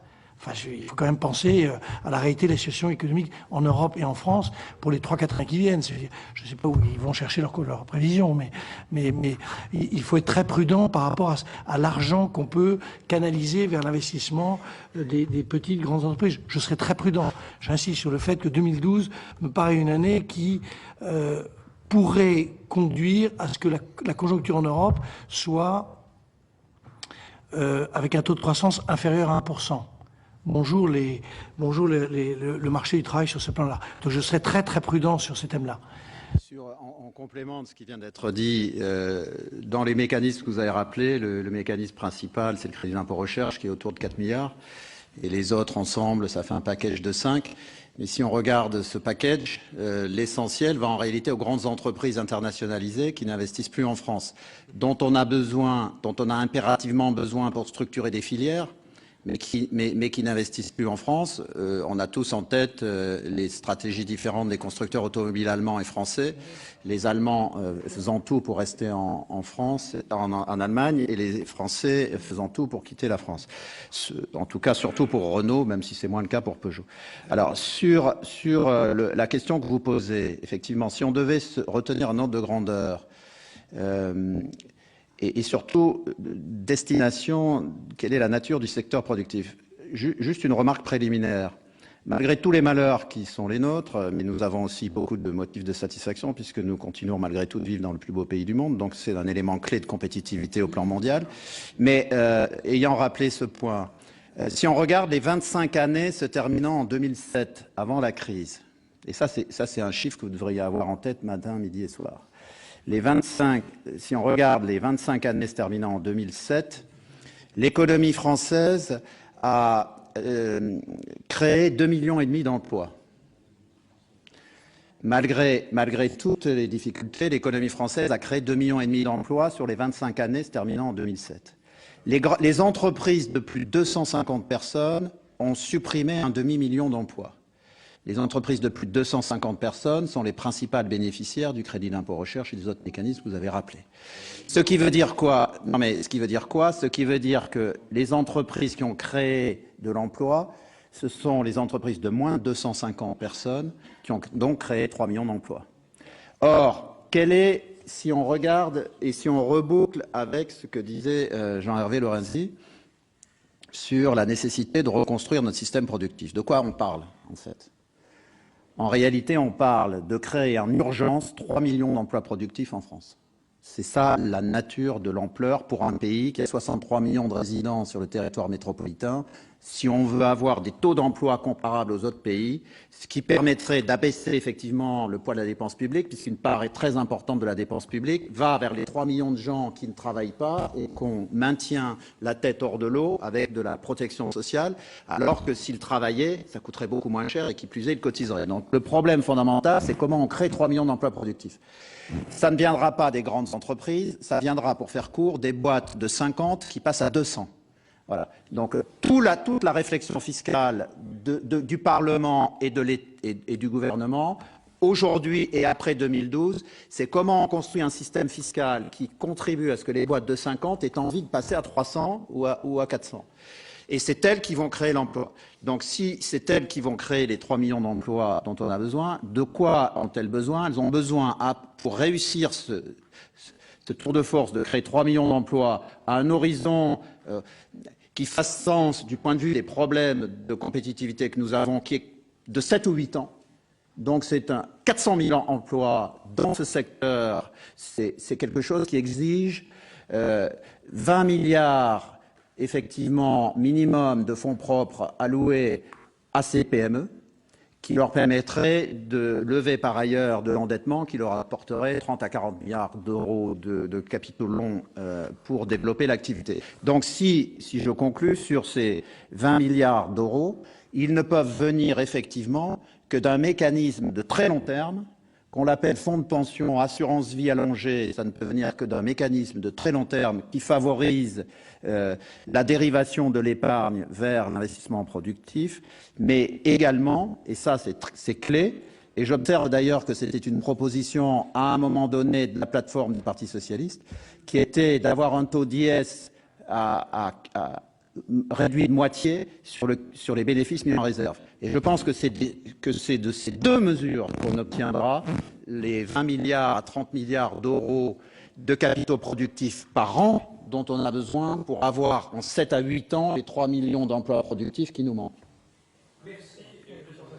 Donc on vous libère. Merci infiniment d'avoir répondu à notre invitation. Alors maintenant, j'appelle nos collègues à s'exprimer successivement. Joël Bourdin. Ah, messieurs, non, si vous avez encore quelques instants. Bon. Oui, Monsieur le Président, j'ai simplement une observation et une question. Une observation, c'était une question, mais c'était sur l'épargne et la structure des stocks de produits d'épargne. C'est vrai qu'on observe deux choses. C'est que le taux d'épargne en France est élevé, il faut s'en réjouir, mais qu'en revanche, quand on regarde la structure des affectations, on trouve que le portefeuille non risqué est autant rémunéré que le portefeuille risqué. C'est une anomalie dans les modèles économiques et financiers. Et donc, comment faire pour modifier cela? Ça serait ma question technique. Deuxième chose, c'est une question de conceptualisation, parce qu'on parle beaucoup de patrimoine, mais je ne suis pas sûr, chers collègues économistes, qu'on ait une bonne définition du patrimoine et que des investigations devraient être un peu plus poussées sur le contenu du patrimoine. Les objets d'art, ça fait partie du patrimoine, dans la réalité. Je ne pense même pas à la famille Wittgenstein, mais même en étant beaucoup plus modeste, il y a quand même toute une partie des patrimoines qui sont investis dans des objets d'art, et apparemment, ce patrimoine serait plutôt en train de se gonfler. Quand on regarde sur Internet le cours des objets d'art, ici ou ailleurs, en art moderne, ou en art beaucoup plus classique, en art premier, etc., on se dit qu'il y a une espèce de triangle des Bermudes de l'épargne, et donc il y a un l'exonération d'op. Comment? L'exonération d'op, la valeur. Oui, absolument. Donc, ma question est celle-ci. Est-ce qu'on a une évaluation? Est-ce que des travaux sont menés sur l'évaluation de ces parties du patrimoine, que ce soit en France ou à l'extérieur? Mais il me semble que c'est une nécessité, alors qu'on parle de prospective sur la fiscalité.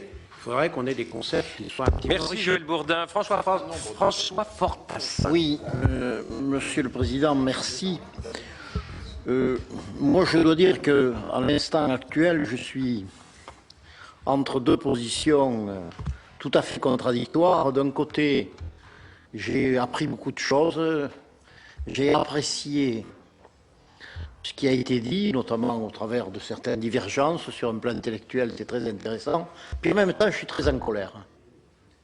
Je suis très en colère parce que, en fonction de ce qui n'a pas été dit, au fond, quand on veut faire une réforme de la fiscalité, il faut partir de quelques règles. Comment fait-on pour lutter contre quelque chose qui est le fléau des 30 dernières années, à savoir que l'éventail des revenus dans ce pays, au lieu de se réduire, s'est écarté? Deuxièmement, est-ce qu'on pense que la progressivité significative de l'impôt est une bonne chose ou pas? Troisièmement, on a parlé de fiscalité des entreprises. Ben, je regrette, mais il y a encore 5 ans, l'Irlande apparaissait comme une sorte d'Eldorado pour les entreprises parce qu'on n'y payait pas une fiscalité très forte. On a vu ce que ça a mené en Irlande. Je vous rappelle quand même qu'il y a 5 ans, beaucoup de jeunes de notre pays partaient tous en Irlande parce que c'était là où il fallait aller si on voulait avoir un développement significatif. Et enfin, pour ma part, je dois dire que il y a 2 grandes catégories de contribuables. Il faudrait quand même en parler peut-être. Il y a ceux qui peuvent payer les impôts et qui ne souhaitent pas en payer, et il y a ceux qui ne peuvent pas et qui voudraient en payer. Alors ça, je crois qu'il faut peut-être en tenir compte. Et l'épargne retraite, c'est très bien, mais quelle signification ça a pour un type qui gagne 800 € par mois? Merci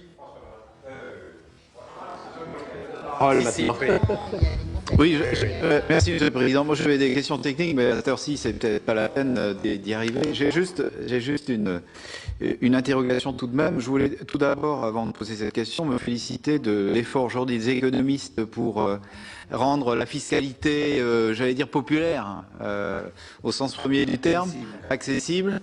Et Monsieur Desmar a parlé de la société translucide. Monsieur Piketty évoque à travers son ouvrage et l'effort entrepris dans la démocratie participative justement cette association de l'opinion à la réflexion à mener, et puis les différents ouvrages qui sont sortis aujourd'hui sont accessibles à tous. Donc je crois que c'est important compte tenu de l'étendue du problème qui nous est posé. Moi, ma question porte sur le grand méchant loup de la délocalisation, parce que quand le petit chaperon rouge s'engage sur le sentier de la réforme fiscale et s'apprête à aller cueillir tel ou tel champignon fiscal, on lui dit attention petit chaperon rouge, si tu vas cueillir tel champignon fiscal, eh bien le grand méchant loup va peut-être surgir, le grand méchant loup de la délocalisation, parce que tu vas faire peur et donc il y aura un risque de délocalisation d'acteurs, d'entreprises, etc. Et M. Saint-Etienne, que j'aurais aimé interroger sur le sujet, évoqué tout à l'heure, les 800 millions du bouclier fiscal en disant oh là là, si on supprime ça, si le bouclier fiscal donc est supprimé, attention, délocalisation et effet pervers redoutable, etc., etc. Et j'ai trouvé dans les échos également les mêmes attaques contre ce qui est qualifié de l'inquiétante révolution fiscale de Thomas Piketty, c'était dans les échos de lundi, où on attaquait aussi en disant oh là là, attention, on va créer une évasion extraordinaire. Donc il y a des économistes en face de nous. Est-ce qu'au fond, ce grand méchant loup de la délocalisation, quelqu'un est capable de le décrire? Parce que moi, j'essaie de lire partout et de comprendre de quoi il s'agit. J'ai jamais réussi à comprendre. Je regarde les chiffres, il y a des allées, il y a des venues, des retours, et on ne sait pas très bien mesurer. Alors si vous avez un éclairage ponctuel, ça peut être intéressant. Serge Dassault. Le Président, il est tard, je ne veux pas être très long. Je vais faire 2 remarques qui n'apportent pas de discussion, je pense. Impôt sur le patrimoine, c'est un impôt imbécile, un impôt anti-économique, un impôt qui tue l'économie, un impôt qui tue ceux qui réussissent et qui s'en vont, et un impôt qui tue l'économie du pays parce qu'il n'y a plus de recettes et il n'y a plus personne pour travailler. Alors c'est très joli de dire on fait payer les riches, mais les riches s'en vont et il n'y a plus de riches, il n'y a plus personne. Et ceux qui investissent aujourd'hui, qui ne sont pas là pour investir, ils sont partis ailleurs. Alors on peut toujours parler de croissance, mais si on avait gardé tous les responsables et toutes les économies qui sont partis, on a plusieurs milliards, beaucoup de milliards qui sont partis et qui seraient bien plus utiles en France qu'en Belgique, en Angleterre et en Suisse. Le deuxième point, c'est que je suis d'accord avec M. Saint-Étienne quand il dit qu'on manque de politique industrielle. C'est vrai, on a loupé en France un grand nombre de nouvelles industries, Google, Internet, et même les voitures électriques, on n'a rien fait pour ça. On n'a pas de politique industrielle. Alors, il y a quelques entreprises qui réussissent parce qu'elles sont bonnes. Hein, je ne citerai pas celles qui réussissent, j'en connais quelques-unes. Mais ce n'est pas grâce au gouvernement, c'est parce qu'ils sont bons et qu'ils ont des techniciens. Mais s'il y avait une politique industrielle, comme il y a en Chine, ils ont dit on va faire ceci, on va faire cela, on va faire ceci, on va faire cela, ils donnent l'argent pour ça, ils aident les gens, et ils forment les jeunes pour ça. Nous, on ne forme même pas les jeunes pour ça. Donc on manque des jeunes, c'est pour ça qu'ils sont malheureusement un peu trop en chômage, parce qu'on ne les forme pas, et puis ils n'ont pas de métier. Alors bon, alors évidemment, on ne crée pas d'emplois pour ça. Voilà, ça ne nécessite aucune discussion. C'est mon avis. Et je vous remercie d'être là et de nous avoir, pendant plus d'une heure, d'une heure et demie, vraiment apporté un grand nombre de choses. C'est très utile. Merci. Merci, cher Jassou. Marie-Hélène Deségo. Oui, merci, Monsieur le Président. Moi, je vous ai trouvé un peu sévères les uns et les autres sur la comparaison, enfin la volonté de comparaison entre la France et l'Allemagne. Parce que je crois qu'on a absolument besoin de convergence en Europe et pour répondre donc à des problèmes de mondialisation, de globalisation. Et pour aller vers cette convergence, il faut d'abord faire une comparaison sincère et complète. Sur l'ISF, j'aurais regretté aussi que vous ne disiez pas que, quand vous avez fait la comparaison avec la taxe foncière, vous avez trouvé beaucoup de vertus à l'ISF.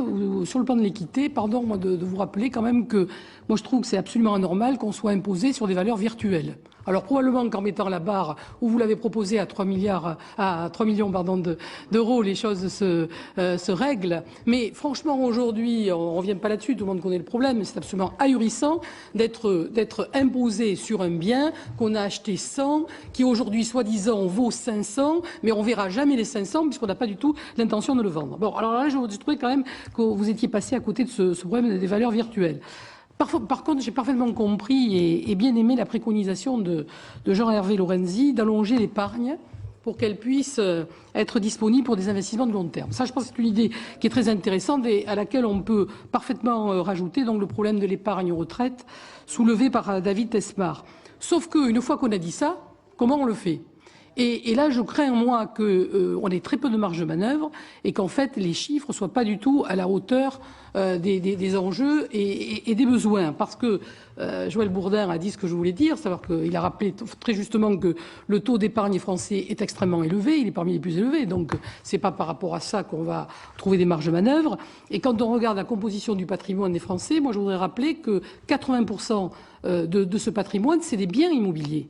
Et quand on regarde aussi l'historique de ces biens immobiliers, en disant ça a doublé, mais ça a doublé à cause du prix de l'immobilier. Ben, je ne vois pas là non plus tellement de marge de manœuvre. Bon voilà, c'est ce que je voulais simplement allonger. Je trouve que l'idée, le diagnostic est certainement bon et règle plein de problèmes que vous avez soulevés les uns et les autres, mais je ne vois pas très bien les moyens d'y arriver en termes de chiffres macroéconomiques.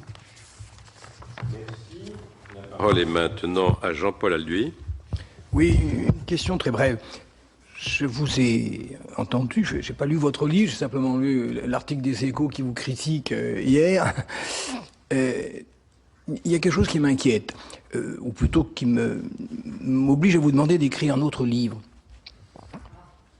Quand vous mettez la taxe d'habitation, en effet, qui est un impôt dont le volume est tout à fait important, je vous signale que c'est un impôt qui est la base de l'autonomie fiscale des collectivités locales. Avec beaucoup de dégrèvements. qui est la base de l'autonomie fiscale du bloc communal, et même des départements. Je veux dire par là que si vous voulez aller au bout de votre réforme fiscale, il faut engager une autre réforme, qui est celle de la suppression de l'autonomie fiscale des collectivités locales pour arriver à l'autonomie financière comme en Allemagne. Les Allemands, il n'y a pas d'autonomie fiscale, ou très très faible, 10 ou 15%. Par contre, personne ne peut nier que l'Allemagne est un pays décentralisé. On pourrait même penser qu'il est plutôt plus décentralisé que le nôtre. Donc, il me semble que vous êtes obligé d'écrire un second livre, qui est celui de cette autre révolution, qui est de supprimer l'autonomie fiscale pour en faire une économie financière, et donc à partir de là, modifier profondément la fiscalité locale. Je suis d'ailleurs en plus de ceux qui pensent que c'est la seule façon de réformer la taxe d'habitation et la taxe foncière. On n'y arrivera jamais. On y arrivera qu'en la supprimant et en passant par un mécanisme à l'allemande de redistribution par le niveau national. Alors, vous avez tout de suite compris que je suis ultra minoritaire sur ce sujet et qu'en plus, j'ai un peu de courage puisque je suis un sénateur renouvelable, donc pour dire ça dans les communes, c'est assez difficile. Très bien. L'élection sénatoriale ne se fera pas sur la fiscalité. Hélas, parce qu'on peut refonder le pacte républicain sur les prélèvements obligatoires. Bon. Madame Bricq, pour une ultime question. Écoutez, comme il est très tard, c'était par rapport à Thomas Piketty, parce que François a lu, comme moi du reste, les Échos, mais moi j'ai lu Libération d'hier. Et j'avais lu aussi les Échos, mais vous avez posé 4 questions à moi-même et à mes amis. Et d'aller au bout d'une démarche un peu révolutionnaire qui est celle que vous avez dans votre livre. Moi, je pense que votre réforme, elle est très séduisante, et comme le chaperon rouge était quand même du genre féminin, moi, elle me séduit dans la mesure où elle favorise beaucoup les femmes. Et notamment au travers de la réforme Barème, etc. Je ne reviens pas sur le problème technique, mais d'un sujet qui devrait effectivement être posé à tous les acteurs politiques, c'est celui de l'individualisation. Eh bien, moi, je le dis, je suis favorable depuis des années à l'individualisation, alors qui touche pas uniquement un problème technique fiscal, qui touche une vision de la société. D'où la difficulté. Et je voudrais dire que ce débat, c'est pour ça que ce ne sera pas une question, ce débat a déjà été posé au sein de ma formation politique, il y a plus d'une dizaine d'années, et qu'il a été très vite refermé. Et je pense que si on veut vraiment faire une vraie révolution fiscale, il faut le faire. Mais on touche énormément d'intérêts, ce qui fait qu'à partir d'une idée juste et qui correspond à la société telle qu'elle est aujourd'hui en plus, eh bien, on peut tout faire capoter. C'est ça la difficulté quand on prône quelque chose qui touche bien au-delà de la fiscalité. Mais je sais que j'ai vu aussi que Philippe Marini avait aussi dit que c'était un sujet intéressant. C'est un excellent sujet de clivage. Pour un vrai débat bien structuré. Moi, j'aime bien les débats structurés. Et je pense que là-dessus, on devrait avoir un très bel échange. Ah oui, tout à fait. Ça, je suis preneur. Vraiment preneur. C'est pas pour ce matin. Oui. Oui, mais c'est capital. Il fallait le dire. Bien, messieurs, sans relancer le débat, les observations, les interrogations qui ont été exprimées appellent-elles de votre part des remarques ou des réponses? Monsieur Piketty. Balayer très rapidement les différentes questions. L'individualisation, énorme question. Oui, ça bouleverse beaucoup de repères. C'est en même temps je pense que beaucoup de personnes peuvent comprendre que c'est la seule façon finalement de sortir la question des différentes formes de vie familiale du conflit politique. On ne va pas recommencer chaque automne à discuter des mérites respectifs des dépaxés par rapport aux divorcés et dépaxés par rapport ou à des règles sur des demi-parts qu'on modifie tout le temps et des triples déclarations. Si on veut sortir cette question du débat politique, l'individualisation est la seule façon. Je note au passage que non seulement l'Espagne, l'Italie, tous les pays nordiques, le Royaume-Uni l'ont fait avec des bords politiques très différents si on regarde qui a fait cette réforme dans ces différents pays. que l'Allemagne va le faire un jour ou l'autre. C'est déjà discuté. Et on se rend bien compte que l'Allemagne a besoin, notamment avec ses femmes actives, d'être quand même un peu plus accueillante, disons. Hein, et de ce point de vue-là, l'individualisation sera sur l'agenda politique allemand dans les années qui viennent, c'est certain.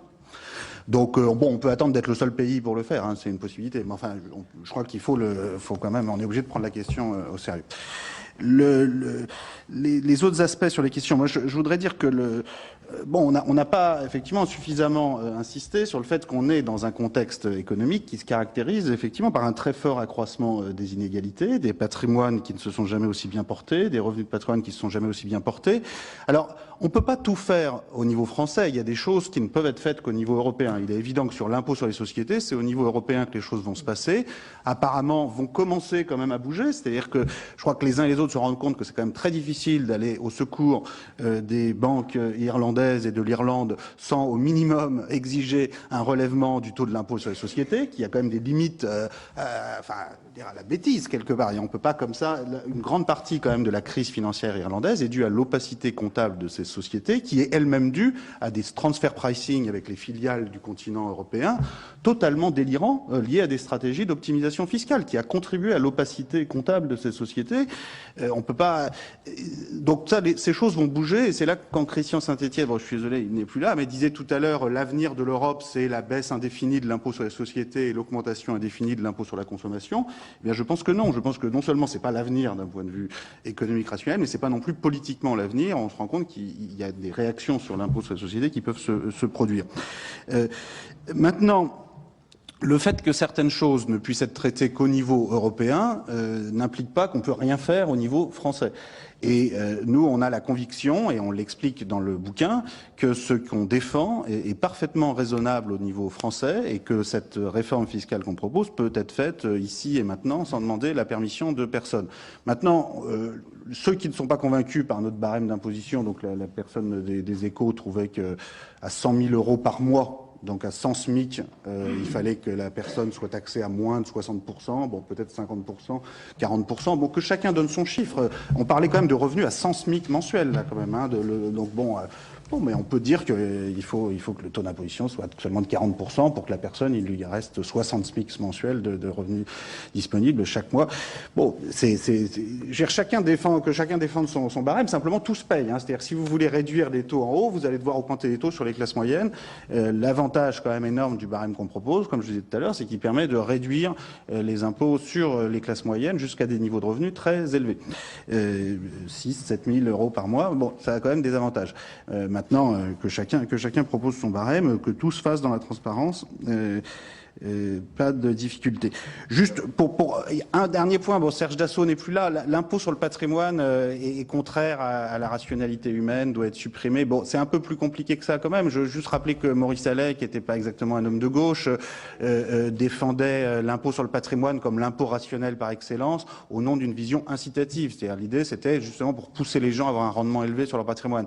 En même temps, c'est une logique qui a ses limites parce qu'il y a aussi un côté assurantiel de la fiscalité. C'est-à-dire les rendements du patrimoine sont très volatiles au niveau d'une société, mais aussi au niveau individuel. Donc des gens peuvent se retrouver avec des très hauts rendements ou des rendements violemment négatifs, non pas parce qu'ils ont mis beaucoup d'efforts, ils ont été très dynamiques, mais juste parce qu'ils ont eu beaucoup de chance ou très peu de chance. Donc si on base tout sur la fiscalité, sur le patrimoine, ça va pas aller. Donc il faut trouver un équilibre entre cette logique Allais et cette logique de fiscalité sur les revenus.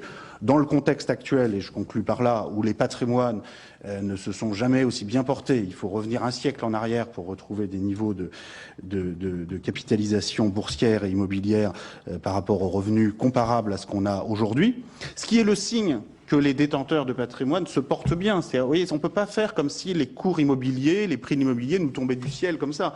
Les prix de l'immobilier, ils sont soutenus par un marché, et c'est pas parce que l'émir du Koweït est en train de racheter Paris. Hein. Les étrangers, c'est monté de 4% à 8% des achats à Paris. C'est important, mais enfin, il en reste 92% qui sont faits par des nationaux, des résidents. Et donc, si les prix sont à ce niveau-là, c'est tout simplement qu'il y a des gens qui ont les moyens pour les soutenir, ces prix. Donc on revient au point de départ, qui est que les patrimoines se portent bien. Il ne s'agit pas pour autant de les matraquer, mais dans un contexte où les patrimoines se portent aussi bien et où les revenus stagnent, et en particulier les salaires stagnent depuis 30 ans, augmentent à une très faible, aller diminuer les impôts sur le patrimoine qui forcément, d'une façon ou d'une autre, sera payé par le travail, puisque toute la richesse vient du travail et du capital, et tous les impôts, d'une façon ou d'une autre, retombent sur le travail ou le capital. On peut appeler ça TVA sociale, inventer tous les noms qu'on veut, d'une façon ou d'une autre. Pour aller faire ses courses, il faut quand même avoir un revenu du travail ou du capital, et l'impôt va baisser ce pouvoir d'achat. Donc bon, je ne vais pas finir sur une note trop polémique. Là, je vois Philippe Marani qui veut répondre sur ce point, mais poser une question, si vous me permettez de vous interrompre une seconde. Quand on taxe un très haut revenu, est-ce qu'on taxe du travail ou du capital? Alors vous verrez, moi je... Ce revenu au-delà de 15 000 euros, est-ce qu'on rémunère le travail ou bien votre notoriété? Mais le monde est multidimensionnel, c'est-à-dire qu'il y a des personnes qui ont des très forts revenus du travail et très peu de capital accumulé, reçu par héritage, et puis des personnes, inversement, qui ont très peu de revenus du travail et qui ont beaucoup de patrimoine. Mais il y a les deux. On est dans un monde à deux dimensions, et c'est bien pour ça que supprimer... Et vos dividendes ou la mise en réserve de Non, vos mais bénéfices. il y a les gens qui arbitrent à la frontière, il faut les prendre en compte dans la mise en place de la fiscalité, ce que je disais. Il y a plein de gens qui n'ont pas la possibilité d'arbitrer, simplement qui soit ont pas beaucoup de patrimoine, ont un revenu du travail élevé, et puis il y a des personnes qui ont, par exemple, beaucoup hérité, qui ont un patrimoine important ou qui ont fait des plus-values intéressantes, mais qui n'ont pas beaucoup de revenus parce qu'ils n'ont pas beaucoup d'activité, tout simplement. Vous avez les deux, et si vous vous connectez sur révolutionfiscale.fr, vous verrez que les deux dimensions existent, ne sont qu'imparfaitement corrélées. Dieu merci, la corrélation entre le revenu et le patrimoine est quand même de l'ordre de 0,5, bon, ce qui est élevé, mais bon, voilà, c'est ni 0 ni 1, c'est entre les deux. Et la conclusion politique très simple de tout ça, c'est que quand vous remplacez 1 milliard ou 2 ou 3 ou 4 de recettes d'impôt sur la fortune par la somme équivalente sur l'impôt sur le revenu, vous ne toucherez pas les mêmes personnes. Il n'y a rien à faire. Ce ne seront pas du tout les mêmes personnes, et globalement, ça ne va pas dans la bonne direction pour ce qui est de stimuler l'activité économique. Ce type de transfert, ça, je vous mets au défi de montrer le contraire. Juste peut-être, Monsieur le Président, parce que vous avez quand même posé une question qui est majeure, quand vous dites l'affaire de la délocalisation fiscale. Les chiffres, en gros, on les a quand même. Alors, Christian Saint-Etienne sort des chiffres qui sont, à mon avis, un peu excessifs, mais c'est vrai qu'il y a dû y avoir entre 5 000 et 10 000 personnes. Alors là-dessus, les chiffres exacts, on doit les avoir, mais en tout cas, ils ne sont pas transparents. Mais entre 5 000 et 10 000 personnes ou ménages fiscaux qui sont délocalisés, et c'est vrai que ça fait sûrement plusieurs centaines de milliards d'euros. Donc c'est pas négligeable. C'est une absurdité de le considérer comme difficulté. Et par rapport à ça, quand on a dit ça, on n'a pas dit grand-chose. Je considère deux éléments, c'est que on ne peut pas imaginer, toute notre discussion montre bien, quelle que soit la volonté de traiter du sujet de l'ISF, qu'en réalité, ce qui intéresse tout le monde, c'est la réforme fiscale en France, qui aura lieu cette année, qui aura lieu l'année prochaine. Et donc, vous ne pouvez pas imaginer une réforme fiscale, qu'elle soit celle de Thomas ou celle de Amollier, enfin, tout ce qu'on peut imaginer, si le problème de la taxation, d'une manière ou d'une autre, impossible aujourd'hui, de la taxation des défiscalisés, des délocalisés, n'a pas lieu. Et c'est une des raisons, par exemple, pour laquelle je suis plus favorable à la taxe foncière qu'à l'ISF, parce que la taxe foncière, la plupart de nos délocalisés, ils continuent à avoir évidemment des propriétés foncières en France. Ils vivent en France, en réalité. Et donc, très largement. Je suis dans un moment où je peux voir ça de près. Donc, la réalité, c'est que la taxe foncière, quelque part, en tout cas, c'est un élément de la discussion qu'on peut avoir, permet pour partie de régler le problème de la fiscalité des expatriés. Mais moi, je pense que ça, c'est insuffisant. C'est un sujet, quand on en discute avec les Allemands qui ont le même problème, parce que dans notre groupe de travail, on a écouté, ils ont le même problème. Les gens ne veulent pas payer d'impôts, dès qu'ils ont beaucoup d'argent, ils ne veulent plus payer d'impôts.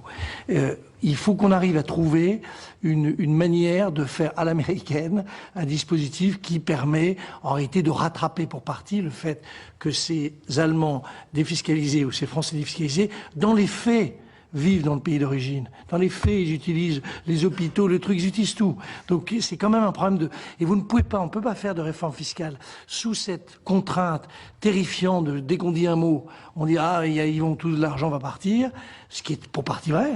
Donc il vaut mieux être lucide sur le sujet. et sans avoir le minimum d'équité fiscale. Thomas a beaucoup parlé d'équité en France, mais il y a quand même un sujet majeur, c'est que, en gros, beaucoup de gros revenus et gros patrimoines, en réalité, ne payent pas d'impôts. Et donc, c'est un sujet qu'on ne peut pas éliminer de la discussion. Ça, c'est mon sentiment. Et je peux dire que c'est un élément, puisque chacun vend son bouquin, le 5 avril, je sors un livre qui s'appelle, attendez, un très joli titre, qui s'appelle Le fabuleux destin d'une puissance intermédiaire, c'est évidemment de la France dont il s'agit, très antidécliniste, et qui revient notamment sur ce sujet de réforme fiscale, mais sur un sujet moins révolutionnaire, car c'est peut-être l'âge, mais moins talentueux peut-être sur cet aspect-là, mais qui notamment essaye de régler ce problème des exilés fiscaux, qui est quand même un problème insensé dans notre pays. On ne peut pas dire un mot sans qu'on vous dise ils vont partir. Et oui. Nous attendons. Vous les avez minimisés. Monsieur Tesmar, avez-vous un livre qui sort début avril? Non, j'ai pas de livre et je vais permettre à tout le monde d'aller déjeuner rapidement. Sur ces bonnes Bien, paroles. nous attendons le printemps du livre économique début avril. Messieurs, merci infiniment d'avoir répondu à notre invitation. Cette audition a été tout à fait intéressante. Et vous avez enrichi nos propres réflexions, mais il faudra qu'on se revoie, peut-être sur les impôts de production et la mondialisation. C'est la fin de cette table ronde. Merci à vous de l'avoir suivie. Si vous souhaitez la revoir, elle est disponible en VOD sur notre site internet publicsénat.fr. Bonne journée à tous sur notre antenne.